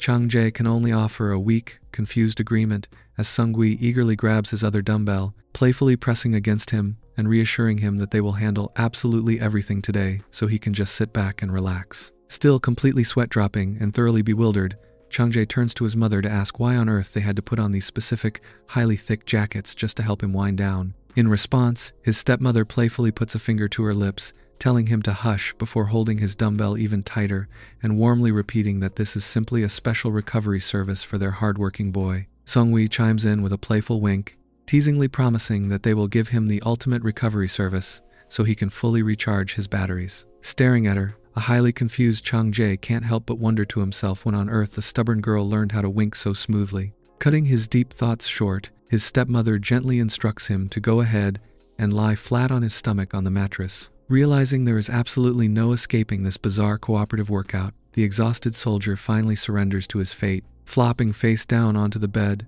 as the two women prepare to help him train his aching muscles. Later, back inside their comfortable home, a faint cracking sound echoes through the room as Chang-jae and Sung-wi watch a shiny golden egg begin to fracture. The next day, the long-awaited incubated egg finally hatches, popping open with a small burst of cartoonish smoke. Out steps a chubby yellow bird. Though contrary to their high expectations of summoning a legendary beast, the two are mildly disappointed to find nothing more than a completely ordinary-looking chick. Still, the adorable little creature quickly wins them over, and it is a major relief to see their home brighten up as Sung-wi laughs heartily while watching the tiny chick run around the carpet. Later that afternoon, our dense protagonist heads out into the surrounding woods to hunt wild beasts, successfully putting down a massive charging boar with his spear. Instantly, a bright blue system notification pops up to announce his surprise mission reward, a special battle one-piece jacket designed exclusively to boost a female player's physical abilities by 20%. Standing over his fallen prey,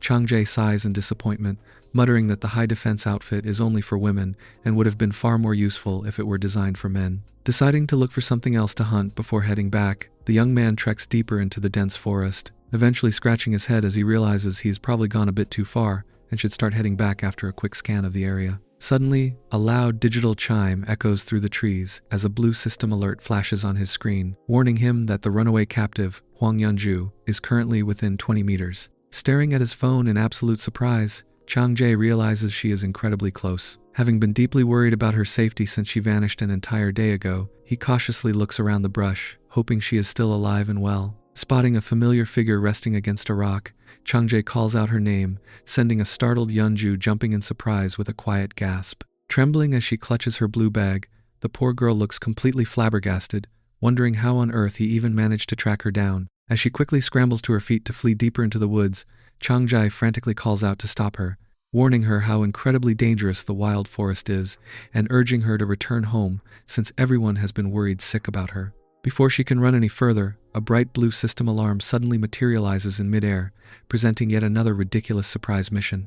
The intrusive screen commands Chang-jae to complete a high-intensity training session synchronization with Yeonju within a strict 1-hour time limit, promising a hefty reward of 400 coins, plus her entire personal balance of 466 coins. Her heart begins to thump wildly as a massive blush spreads across her face, leaving a completely stunned Chang-jae to lament over the terrible, highly awkward timing of the system's latest demands. Running out of breath, Yeonju finally skids to a halt, as Chang-jae holds out his hand and commands her to stop, pointing out that it is going to get dark very soon and they desperately need to head back to the hideout. Shivering with anxiety, the stubborn girl takes a step back and flatly refuses to cooperate. She timidly asks if he can simply walk away and pretend he never even saw her, leading Chang-jae to point a finger at her and firmly ask if she actually ran away on purpose. Clutching her blue bag tightly, she defensively demands to know if she isn't even allowed to leave on her own accord if she decides to do so. Before this ridiculous argument can escalate any further, a sudden rustling sound echoes through the nearby bushes, followed by a low, menacing growl. Chang-jae turns and asks if she realizes how much the group actually cares about her, but his words are instantly cut short when a vicious, bloodthirsty hyena bursts from the foliage, lunging straight at them. The sudden beast sends a terrified Yeonju jumping in surprise, but Chang-jae's military instincts kick in as he thrusts his bamboo spear forward to hold the snarling monster at bay. Screaming in terror, Yeonju collapses onto the grass as she frantically identifies the beast as a deadly hyena. Refusing to let the monster harm her, Changjae uses his spear to aggressively fling the beast away, sending it yelping and sliding across the dirt. He quickly gestures for her to hush, ordering her to hide behind him and remain completely silent. Squeezing her eyes shut and clutching her head in absolute terror, the poor girl cowers behind his back, her heart thumping rapidly as she listens to the chaos. Wasting no time, Changjae charges forward, swinging his spear with incredible power as he intercepts the lunging predator. The bloodthirsty hyena growls fiercely as it snaps its jaws, but with a final lethal strike, Changjae drives his spear deep into the creature's chest, putting it down for good as a spray of blood splatters across the grass. With the threat safely dealt with, Changjae turns to look back at the trembling girl, asking if she managed to avoid getting hurt. Yeonju weakly nods in agreement as she slowly sits up on the grass. Deeply grateful, she softly thanks him for saving her life, hesitantly admitting that she has absolutely no idea how she can possibly repay his kindness. Sensing his opportunity, our opportunistic protagonist rests his spear and casually announces that he was actually planning on asking her for compensation anyway, boldly telling her she can either pay him back in coins or through another method. When a confused Yeonju asks what the other option is, Changjae explains that he wants her to fulfill the system mission he received just before the beast attacked. Her face immediately flushes a bright crimson, and she shyly asks if this mission means she is expected to pay him back by letting him teach her endurance training. Looking incredibly flustered, she can only watch as a smirking Changjae shrugs his shoulders, jokingly pointing out that even if she doesn't pay him back, a direct transfer of 400 coins would be more than enough to settle the score. Growing serious, Changjae reminds her that they saved her someone who isn't even an official member of their hideout from a dangerous, life-threatening environment, only for her to turn around and run away without a second thought. He lectures her that she really should have thought things through before making such a foolish decision, leaving a guilty Yeonju to look down in deep shame. Sensing her defeat, she quietly asks how many coins she actually owes him. Rubbing his chin with a smug grin, Changjae begins calculating her debt, summing up the cost of all the food she ate, the nights she spent under their roof, and the fee for his heroic rescue, concluding that a cool 400 coins should cover everything. Yeonju flinches in absolute shock at the massive sum, quickly pulling out her phone to tap through her account settings. She frantically contemplates her options, realizing with dread that paying him back would deplete almost her entire savings, and spending even a single hard-earned coin feels like a total waste. Peeking at him nervously, she realizes this relentless soldier has no intention of letting her go without a proper payment. Watching her hesitate, Changjae gently asks if she truly ran away simply because she disliked living with them at the hideout, leaving a highly conflicted Yeonju looking down in silence as she struggles to find the words to explain herself. Staring down at her discarded blue bag, Changjae quickly decides to stop overthinking, realizing he wouldn't really gain anything from knowing her personal reasons for escaping anyway. Turning his attention back to her, he asks if she has finally made a decision on whether she is going to pay him back using her coin balance. Shifting her feet nervously in the green grass, Yeonju hesitates for a moment before quietly declining to spend her hard-earned coins. Instead, she swallows her fear and reluctantly announces that she will complete the system's synchronization mission to settle her massive debt, realizing that doing this highly awkward routine is her only real way out of this expensive predicament. Before they begin, she gently reaches out to bring out his dumbbell, pleading with him to promise that he will officially let her go once the task is finished. Changjae readily agrees to her terms, prompting a highly relieved Yeonju to add a second request, hoping he won't take a single one of her personal coins away from her. Smiling softly, Changjae reassures her that he will show her some mercy and leave her savings completely alone. With their business contract officially settled, Changjae begins wearing his camouflage workout jackets, privately reflecting that if his beautiful stepmother ever managed to catch him in this situation, she would definitely be extremely displeased. He firmly reminds himself that at times like this, he must remain absolutely resolute in his tactical judgment. Our completely fully clothed protagonist stands ready to begin, sending a startled Yeonju jumping in surprise as she frantically asks what on earth he thinks he is doing. Shrugging off her panic, Changjae calmly asks her what she thinks is happening, pointing out that since they made a firm deal, they need to officially complete the endurance training mission. Taking a hesitant step back on the dirt floor, a deeply flustered Yeonju asks if they are seriously going to perform this highly intense routine right here in the middle of the open woods. Changjae confidently explains that they have absolutely no other choice, noting that they are far too distant from the safety of the hideout and must complete the mandatory workout within the system's strict time frame. Stepping in close, the persistent soldier commands her to hurry up and prepare her workout gear, reaching out to assist her as she quickly raises her hands in a panic, blushingly insisting that she can manage to pick the dumbbells for the training session all by herself. Later, the blue system screen chimes cheerfully to announce that their highly demanding endurance training was an absolute success. The screen presents a choice of rewards, offering either a flat 400 coins or the option to completely drain Yeonju's personal savings, which currently stand at 466 coins. Meanwhile, a completely exhausted Yeonju sits on the grass, complaining of physical soreness and rubbing her aching muscles after pushing through the limits of their intense workout. As this goofy girl slowly gets back on her feet to adjust her athletic jacket, Changjae turns back to check on her, calling out her name to catch her attention. He pulls out his device alongside a red recovery potion and a small sack of coins, suggesting she take the medicine to treat her exhaustion, while offering her the extra coins as a reward for her cooperation. Yeonju is completely taken aback, staring in utter disbelief as she wonders why this normally stubborn soldier is suddenly showing her so much kindness. Changjae calmly explains that she cannot expect to survive in her current state, which is why she needs the potion, adding that the coins are hers to keep because she performed well during their training session. Upon realizing he has gifted her a generous sum of 150 coins, she clutches the supplies close to her chest. Changjae sternly warns her to stay alert, reminding her that surviving on this lawless island is incredibly difficult, before bending down to retrieve his trusty bamboo spear. Though the hesitant girl looks as if she wants to say more, she simply offers a quiet word of thanks before turning to walk away. With their business concluded, the two of them head in opposite directions, parting ways along the dirt paths of the dense, green forest without making any promises, leaving their future encounters entirely up to destiny.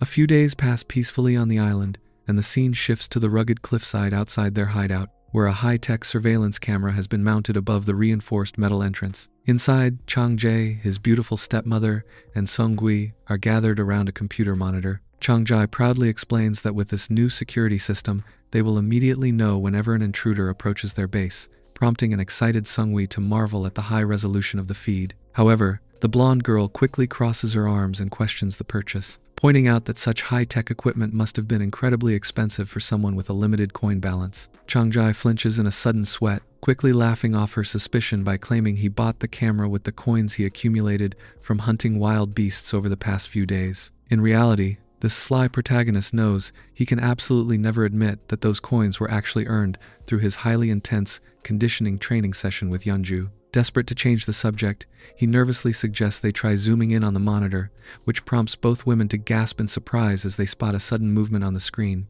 Pointing toward a specific spot on the monitor showing the trail outside, they realize someone is indeed approaching the cave. The heavy mechanical door slides open with a loud hum, and Changjae cautiously steps outside with his bamboo spear, keeping his guard up as he hears a sudden rustling in the nearby bushes. Ready to strike, he is completely stunned when a familiar, blonde woman steps out of the foliage with her hands raised in surrender. It is Kaylee, the fierce warrior mother, dressed in a white shirt and thick, dark trousers, who apologetically explains that she returned solely to give back the red healing potions he had gifted her. Changjae quickly objects, insisting that she does not need to return them because they are already hers, though he internally notes that she looks in much worse shape than when they first met. He gently urges her to keep the medicine for her own recovery, leaving a hesitant Kaylee clutching her chest as she struggles to find a response. Their conversation is violently interrupted when a bright blue holographic system screen materializes in midair right in front of them. The system presents Kaylee with an unexpected mission, calling it a golden opportunity to bring her deceased partner back to life. However, the prompt quickly takes a dark turn, presenting a cold directive that orders her to execute survivor Kang Changjae and his partner within a strict 10-minute time limit, promising a massive reward of 1,000 coins per player along with their entire coin balance. Reading the brutal mandate, Kaylee's gentle expression instantly vanishes, replaced by a cold, deadly glare as she summons her massive spear and prepares for battle. Confronted by the sudden bounty on his head, Changjae readies his defensive stance with his bamboo spear, mockingly reflecting on how incredibly honorable it is to have their lives valued at such a high price by the system. Kaylee stands opposite him, her mind racing as she realizes they have caught her completely off guard in this unexpected scenario. Looking visibly drained, the blonde warrior remains silent,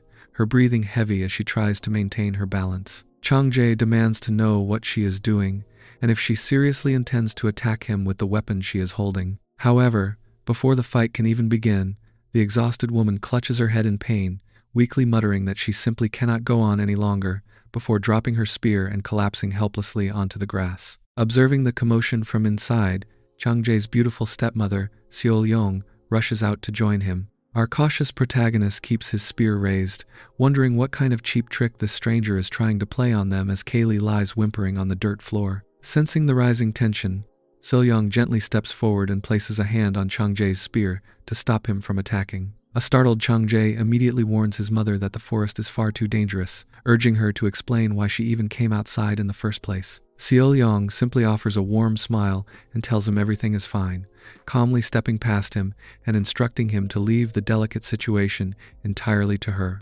Kneeling beside the weeping warrior, Seol-young gently reassures Kaylee that she is safe and that everything is going to be all right. Overcome with grief, Kaylee breaks down completely, throwing her arms around Seol-young while sobbing about how desperately she wants to see her little son, Noah, again. Deeply moved by her tears, Seol-young promises Kaylee that they will find a way to bring her son back. Kaylee gasps in pure shock, wide-eyed as she hesitantly asks if such a miracle is truly possible, only for the comforting stepmother to warmly reaffirm that they will absolutely help her bring Noah back to life. Shortly after, the scene transitions back inside the safety of their modern, renovated hideout. Standing in the living room, a deeply apologetic Seol-young bows her head and expresses her sincere regrets to Changjae, admitting that her sudden intervention only added more risk to their group's survival. Sitting on the couch cradling their newly hatched yellow chick, a quiet Sungwi watches the interaction, while Changjae sighs and sternly lectures his mother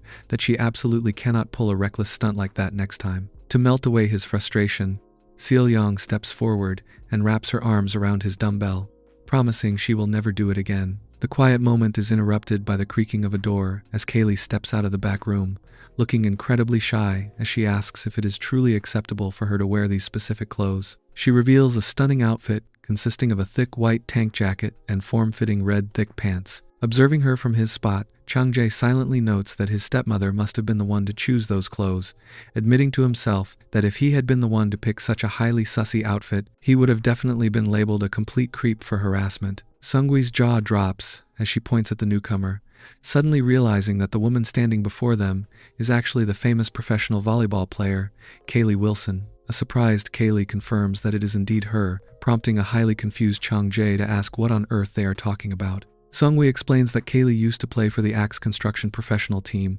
which perfectly explains why she possesses such an athletic and impressive build. Refocusing on the tragic reality, Kaylee sits down and urges them to figure out how they can possibly bring Noah back. Looking at her defeated posture, Changjae reflects on how, unlike their own group, this stubborn mother had previously rejected the system's immoral demands, losing her child as a direct result. Kaylee looks up in complete surprise, seeking clarification on whether they truly need to collect a staggering 10,000 coins just to resurrect a deceased person. They confirm her suspicion, explaining that the only real way to accumulate such a massive fortune is to find a partner and engage in endurance training, high-stamina partnership exercises. Changjae points out that because they chose to accept this bizarre system's rules, both he and his mother are still alive, confirming to himself that their tactical judgment was indeed correct. When a lost Kaylee asks what she is supposed to do now, Changjae offers her a fair deal, explaining that he won't demand much and simply wants her to serve as their home security guard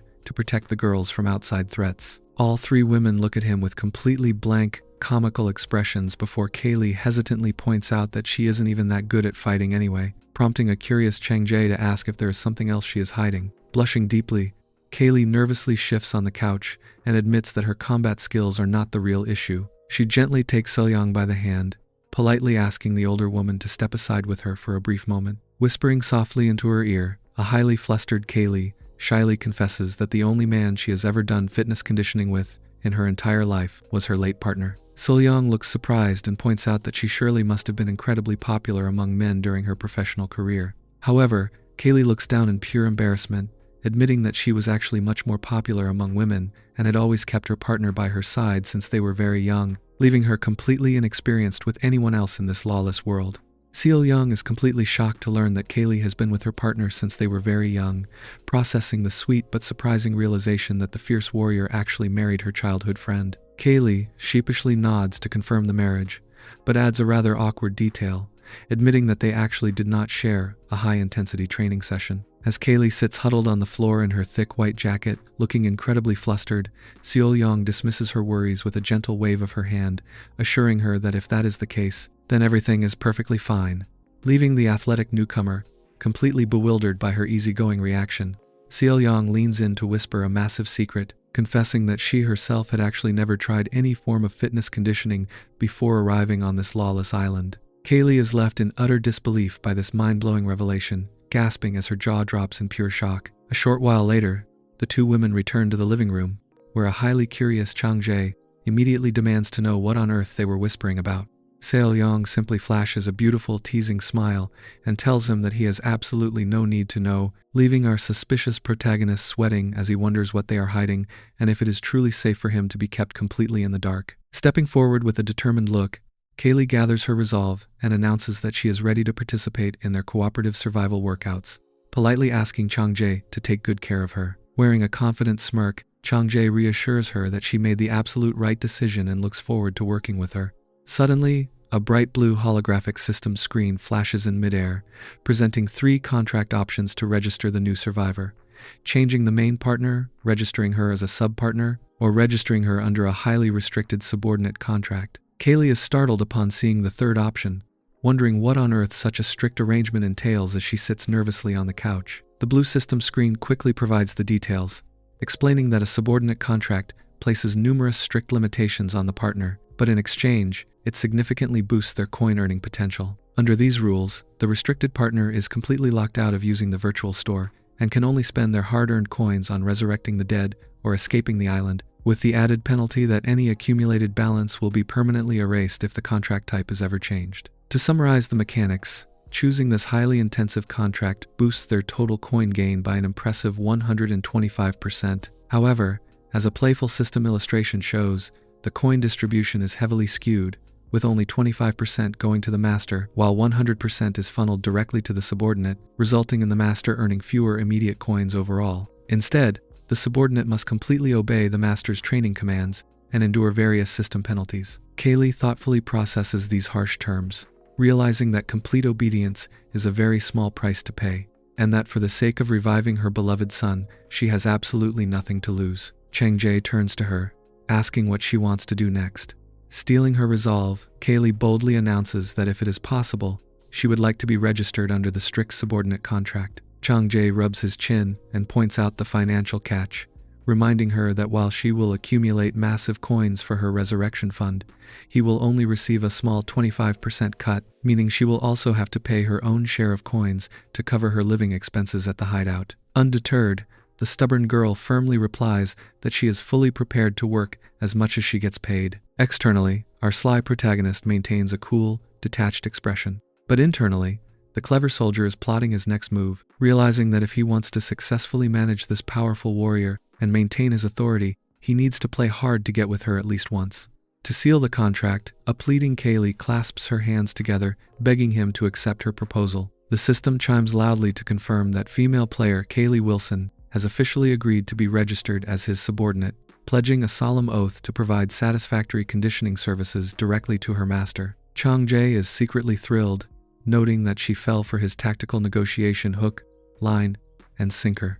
Right on cue, a sudden system mission pops up, challenging him to put his new subordinate through a fitness conditioning test. Kaylee looks completely flustered as she reads the terms for her physical conditioning, wondering what kind of workout she is expected to perform. Seizing the opportunity to establish his authority, Chang-jae boldly commands her to climb on top of the windmill right now to begin her very first training routine. Blushing deeply, a highly embarrassed Kaylee slowly climbs over it, nervously asking if her positioning is acceptable, to which a fully focused Chang-jae confidently confirms that she should remain on top of the windmill as they prepare to begin their high-intensity training session. Later, Chang-jae signals for Kaylee to stop her current training, noting that she has reached her muscle strain for the moment. He then turns his gaze toward the doorway, clearly aware that Seungui has been hovering and watching them the entire time. He calls out for the blonde girl to come out, leaving her completely flustered as she emerges from the shadows, clutching the group's little yellow chick.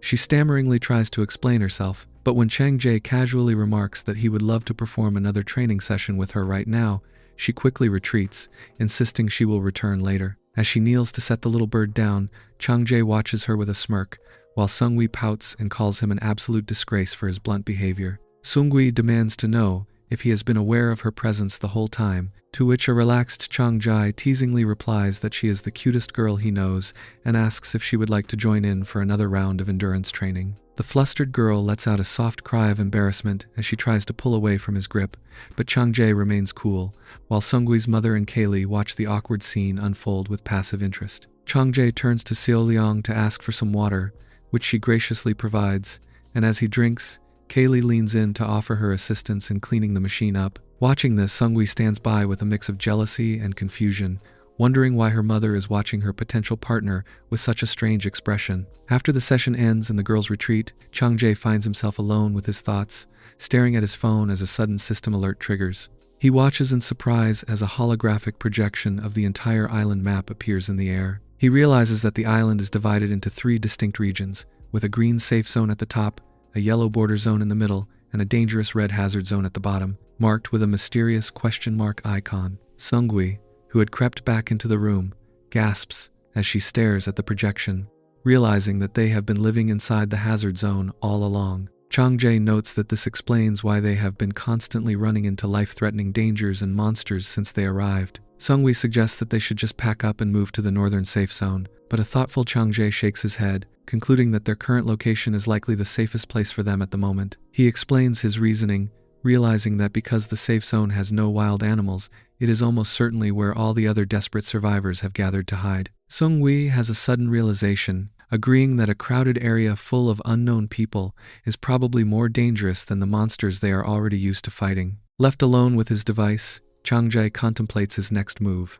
He wonders if he should venture further into the unknown parts of the map tomorrow, now that he finally has a clear layout of the island. A dark, visceral vision flashes before his eyes, showing a group of fierce-looking, muscular survivors standing in the shadows, waiting in the darkness. He realizes with a shudder that if he keeps pushing his luck, he might eventually run into these other dangerous groups, and he is not entirely sure if he is ready for the chaos that a full-scale encounter with other survivors would surely bring. Relaxing on the living room sofa, Changjae lets out a loud yawn and stretches his arms, reflecting to himself that he had better get a good night's sleep tonight so he can start heading out early in the morning to explore. Just then, Kaylee steps into the room behind him, asking if she should accompany him on his journey tomorrow. Changjae declines her offer, instructing her to stay behind and guard their hideout while he is away. He then decides to put his hard-earned coin balance to good use, tapping away on his phone screen to browse the virtual store for something useful. A blue holographic item screen pops up, displaying a special battle jacket. It is a female-exclusive option designed to improve the user's physical abilities by 20%, while providing far stronger defense than its appearance suggests. Changjae realizes that an outfit designed to enhance physical stats is exactly what Kaylee needs for base defense right now. Kaylee is eager to try it, asking if she can put it on right away to see how it feels, and Changjae readily agrees as he hands over the black fabric. Kaylee begins changing right there in the living room, wearing her athletic gear. This catches Changjae completely by surprise, leaving him totally flustered and wide-eyed. Our awkward protagonist quickly looks away, clearing his throat with a nervous cough to mask his embarrassment as sweat pours down his face. He secretly glances back as she opens her bag, admitting to himself that this professional athlete possesses an incredibly fit, top-tier bag. Kaylee announces she is done changing, and when Changjae turns back, he is absolutely stunned, noting that the form-fitting combat jacket looks absolutely fantastic on her.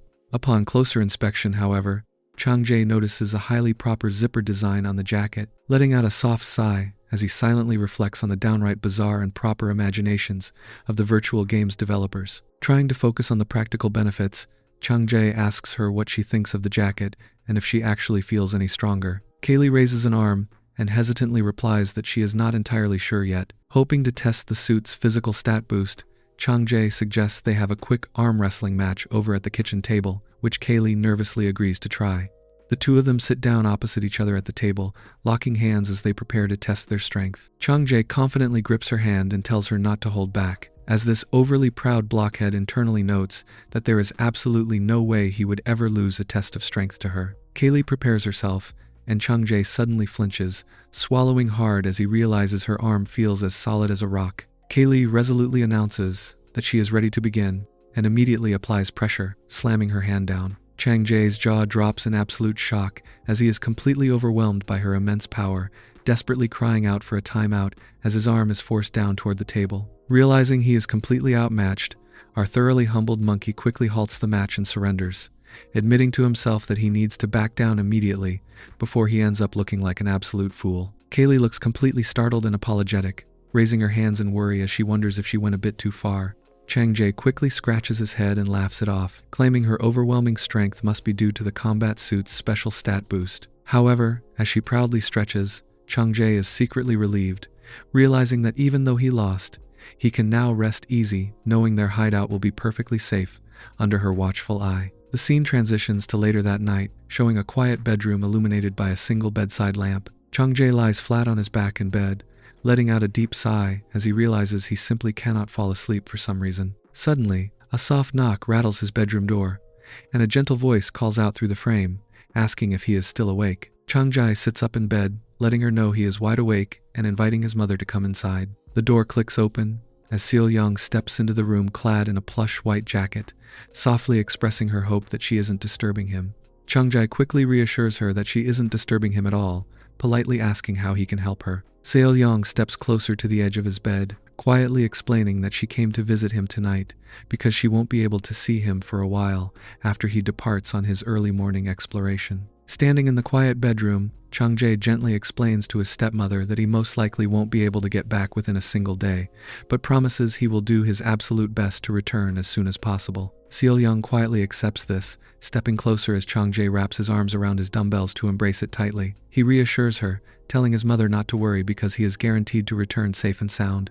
Looking up at him with a prominent blush, Seo Young returns the favor by holding his dumbbell too, promising that she will guard their hideout diligently while he is away so he does not have to worry about a thing. As they hold the dumbbell, Chang Jae's senses are completely overwhelmed, and they start a high-intensity training session. Under a bright morning sky, Chang Jae treks deep into the dense, leafy forest of the island. Taking a deep breath after his long journey, he notes to himself that it has been a very long walk, realizing he still has not officially crossed the boundary line. Checking his phone to verify his position, he notes that going just a little bit further from his current location will finally bring him to the edge of the safe zone. Suddenly, this curious idiot stops in his tracks as his eyes land on something highly unusual next to a tree trunk. He is surprised to find a bag of fresh trash and an empty plastic bottle discarded on the grass, proving that other players must have passed through the area not too long ago. Kneeling down to investigate further, his military instincts are immediately proven correct when he spots a clear trail of fresh boot footprints leading down a narrow dirt pathway, prompting him to seriously contemplate whether he should trail them to see where they lead. Before he can make a move,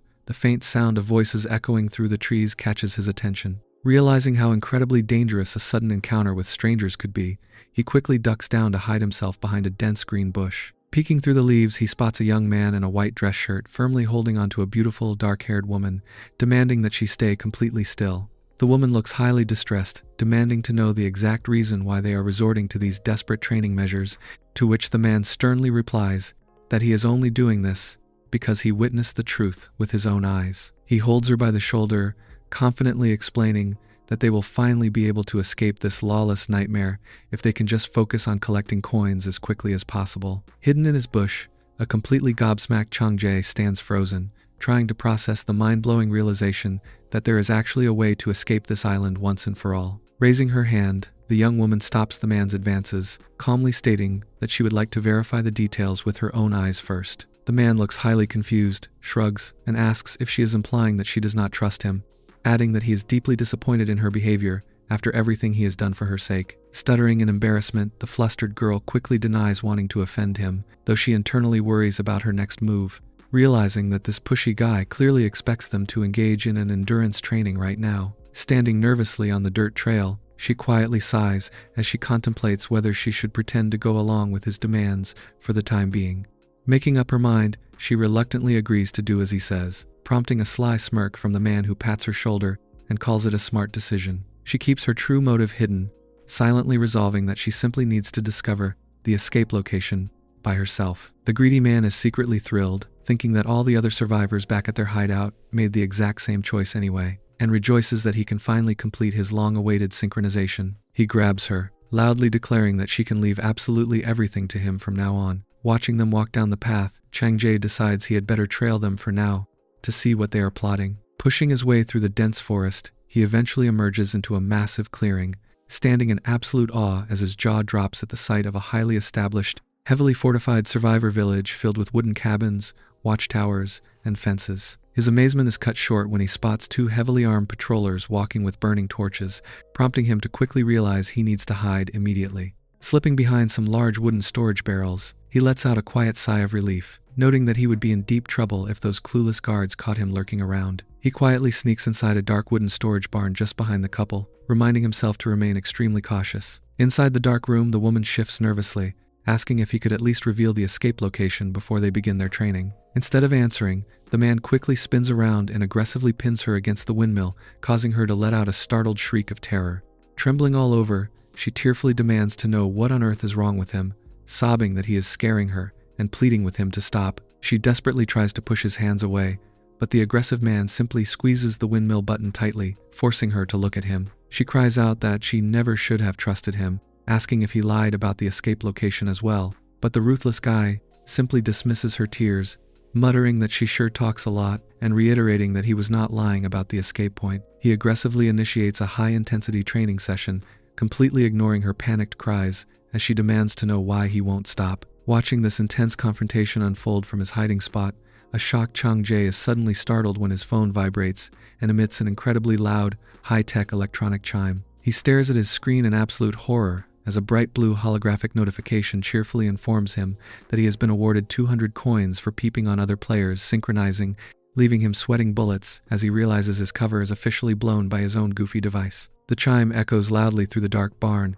forcing the aggressive man to halt his actions in deep annoyance, muttering to himself that he was planning on taking his time to enjoy his training session, but someone has officially ruined his moment. Hastily grabbing a sleek red bow from his inventory to arm himself, the aggressive man is left completely exposed, as his endurance training session was so rudely interrupted. Glancing at his device, he coldly notes that it seems there is a rat hiding in the room with them.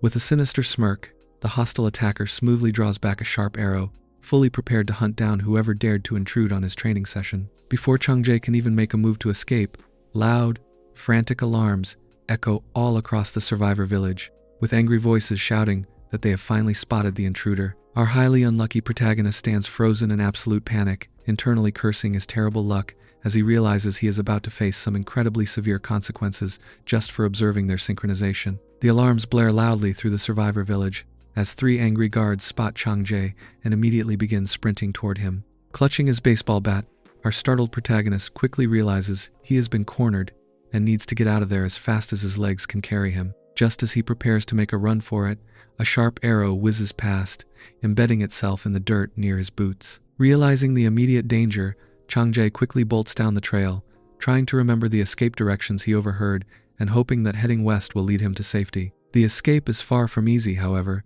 as another village idiot jumps out from behind a wooden structure to ambush him, swinging a massive, 3-pronged trident spear directly at his chest. Showing off his quick reflexes, Chang Jae raises his bat just in time to block the deadly blow with a loud metallic clang.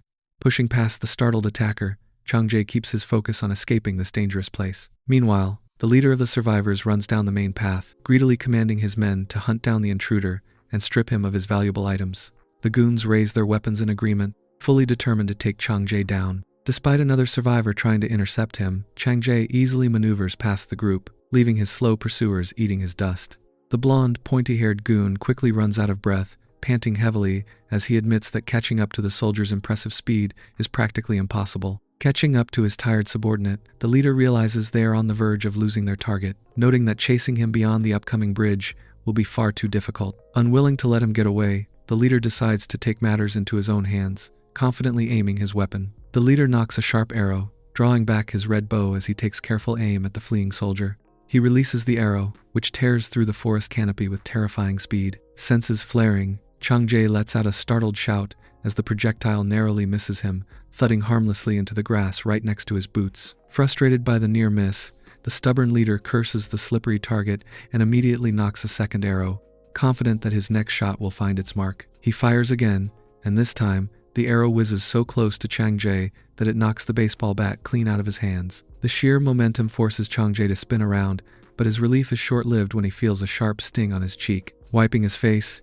he realizes the arrow grazed his skin, leaving a small trickle of blood on his hand. Though he is incredibly glad, it was not a fatal hit. Looking ahead, Changjae spots a wooden bridge spanning a rushing river and a massive waterfall, realizing this is his ultimate ticket to safety. He wastes no time sprinting across the wooden slats, putting plenty of distance between himself and the village territory. Back on the other side, the leader raises a hand to halt his men, suggesting they call off the search and head back. When the blonde goon asks if they are really going to let the intruder escape, the leader explains that the area beyond is infested with dangerous wild beasts, making further pursuit foolish. Under his breath, the leader secretly resolves that he cannot risk anyone else discovering the secrets of how to escape this island.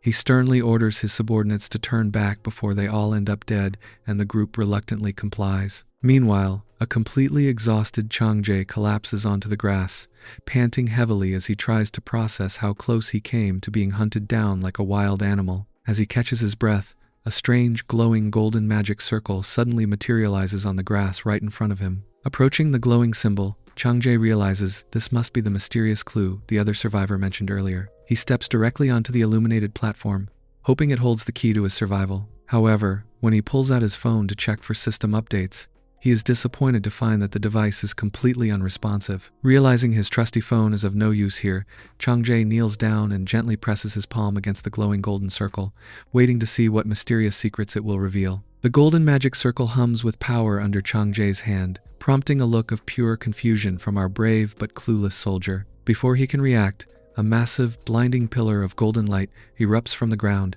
shooting directly up into the sky and swallowing him whole. When the blinding flash finally fades, Changjae finds himself floating aimlessly through a dark, starry void, rubbing his eyes and wondering what on earth just happened. As he drifts through the empty space, a small orb of light begins to sparkle before him, quickly expanding into a bright blue system interface. The screen cheerfully congratulates him for being the third visitor to the barrier, which it explains is the center of Metapia Island and the first step toward escape. To reward him for his discovery, the system materializes a beautiful, glowing emerald pendant on a gold chain, which slowly drifts right into his waiting hands. Examining the peculiar accessory, Changjae realizes that this is indeed the physical escape key he has risked his life for. The system screen then updates with the official escape conditions, informing him that to unlock the exit, players must rank in the top 3 of any major category, which includes hunting, endurance training partnerships, coin accumulation, or combat, within a strict 15-day deadline. Changjae is completely shocked by the realization that he only has 2 weeks to climb the ranks. He looks down in deep thought, contemplating if focusing on partnerships and coins is their group's safest bet. A sudden wave of worry hits him as he wonders what will happen to the companions who fail to make the cut, especially their deceased friends Sungpil and Noah. Fortunately, the system seems to read his mind, displaying pictures of his friends and reassuring him that his companions will be allowed to escape alongside him even if they do not rank. The screen explains that reaching the top 3 will open a portal in the uncharted territory of the map, advising him to do his best to survive. As the starry void begins to fade, Changjae realizes that once he secures a ranking, this green key will be the ticket to their freedom. Right before a blinding flash of light sends him hurtling back to reality, Changjae slowly opens his eyes, immediately groaning as a wave of intense nausea hits him and his entire body feels as heavy as lead. Sitting up on the mattress, he rubs his throbbing head, silently cursing the goofy system developers who have been doing whatever they want to them since they arrived on this island. Looking around, he is surprised to find himself lying inside the comfortable master bedroom of their renovated hideout. Right next to him, his stepmother, Selyong, slowly rolls over in her fluffy white jacket, asking if he is finally awake. Spotting him sitting up, she gasps and quickly scrambles to her knees, looking incredibly startled as she frantically asks if he is feeling all right. Changjae quietly sits back and assures her that he is perfectly fine. Selyong tears up, rubbing her eyes in relief as she confesses how terrified she was because he had been completely unresponsive for 2 whole days. Changjae is flabbergasted, unable to believe that 48 hours have already slipped by while he was dreaming in the void. He decides to explain the entire crazy sequence of events, gesturing with his hands as he tells her about the village chase and boasting that he could have easily taken those goofy guards if there had only been a few of them. Selyong gently interrupts his tough guy talk, carefully applying a band-aid to the small cut on his cheek. Although he winces, she firmly tells him it was a good thing he avoided further conflict and focused on escaping, though she gently scolds him, asking if it wouldn't be much better to heal his injuries with a potion next time. Changjae casually waves off her concern, claiming the scratch is absolutely nothing. However, as she cradles his face, he silently admits to himself how much he truly loves the disgusting way his mother trains him. Sensing his intense gaze, a blushing Xiao Liang playfully calls him a cheeky kid before standing up, announcing that she should immediately go let Sung-hee and Kaylee know that he has finally returned to the land of the living. Before she can take a single step, Chang-jae reaches out and firmly grabs her hand, telling her to wait. He suggests they keep the escape conditions a secret for now and inform the others tomorrow. Reaching into his pocket, he pulls out the glowing green accessory and gently presses it into her palm, instructing his mother to keep it. Xiao Liang stares at the emerald pendant in absolute awe, marveling at how peculiar the escape key looks. With a warm smile, Chang-jae tells her to keep the precious key safe with her, leaving his flustered stepmother holding the treasure close to her hand. Xiao Liang looks down at the glowing gold chain in her hands, her cheeks flushing a soft pink, as she wonders aloud if it is truly alright for someone like her to hold on to such an incredibly important item. Chang-jae simply smiles and reassures his perpetually worried mother, telling her that it is perfectly fine and instructing her to keep it safe. Nodding quietly, the gentle woman clutches the precious necklace tightly against her hands, accepting the vital responsibility of keeping their ticket to freedom safe from harm. Standing there in her fluffy white jacket, she looks down in quiet contemplation, silently realizing that their entire future rests on this tiny green key, while hoping with all her heart that this peculiar little accessory will indeed be enough to help their group finally escape this dangerous, lawless island for good.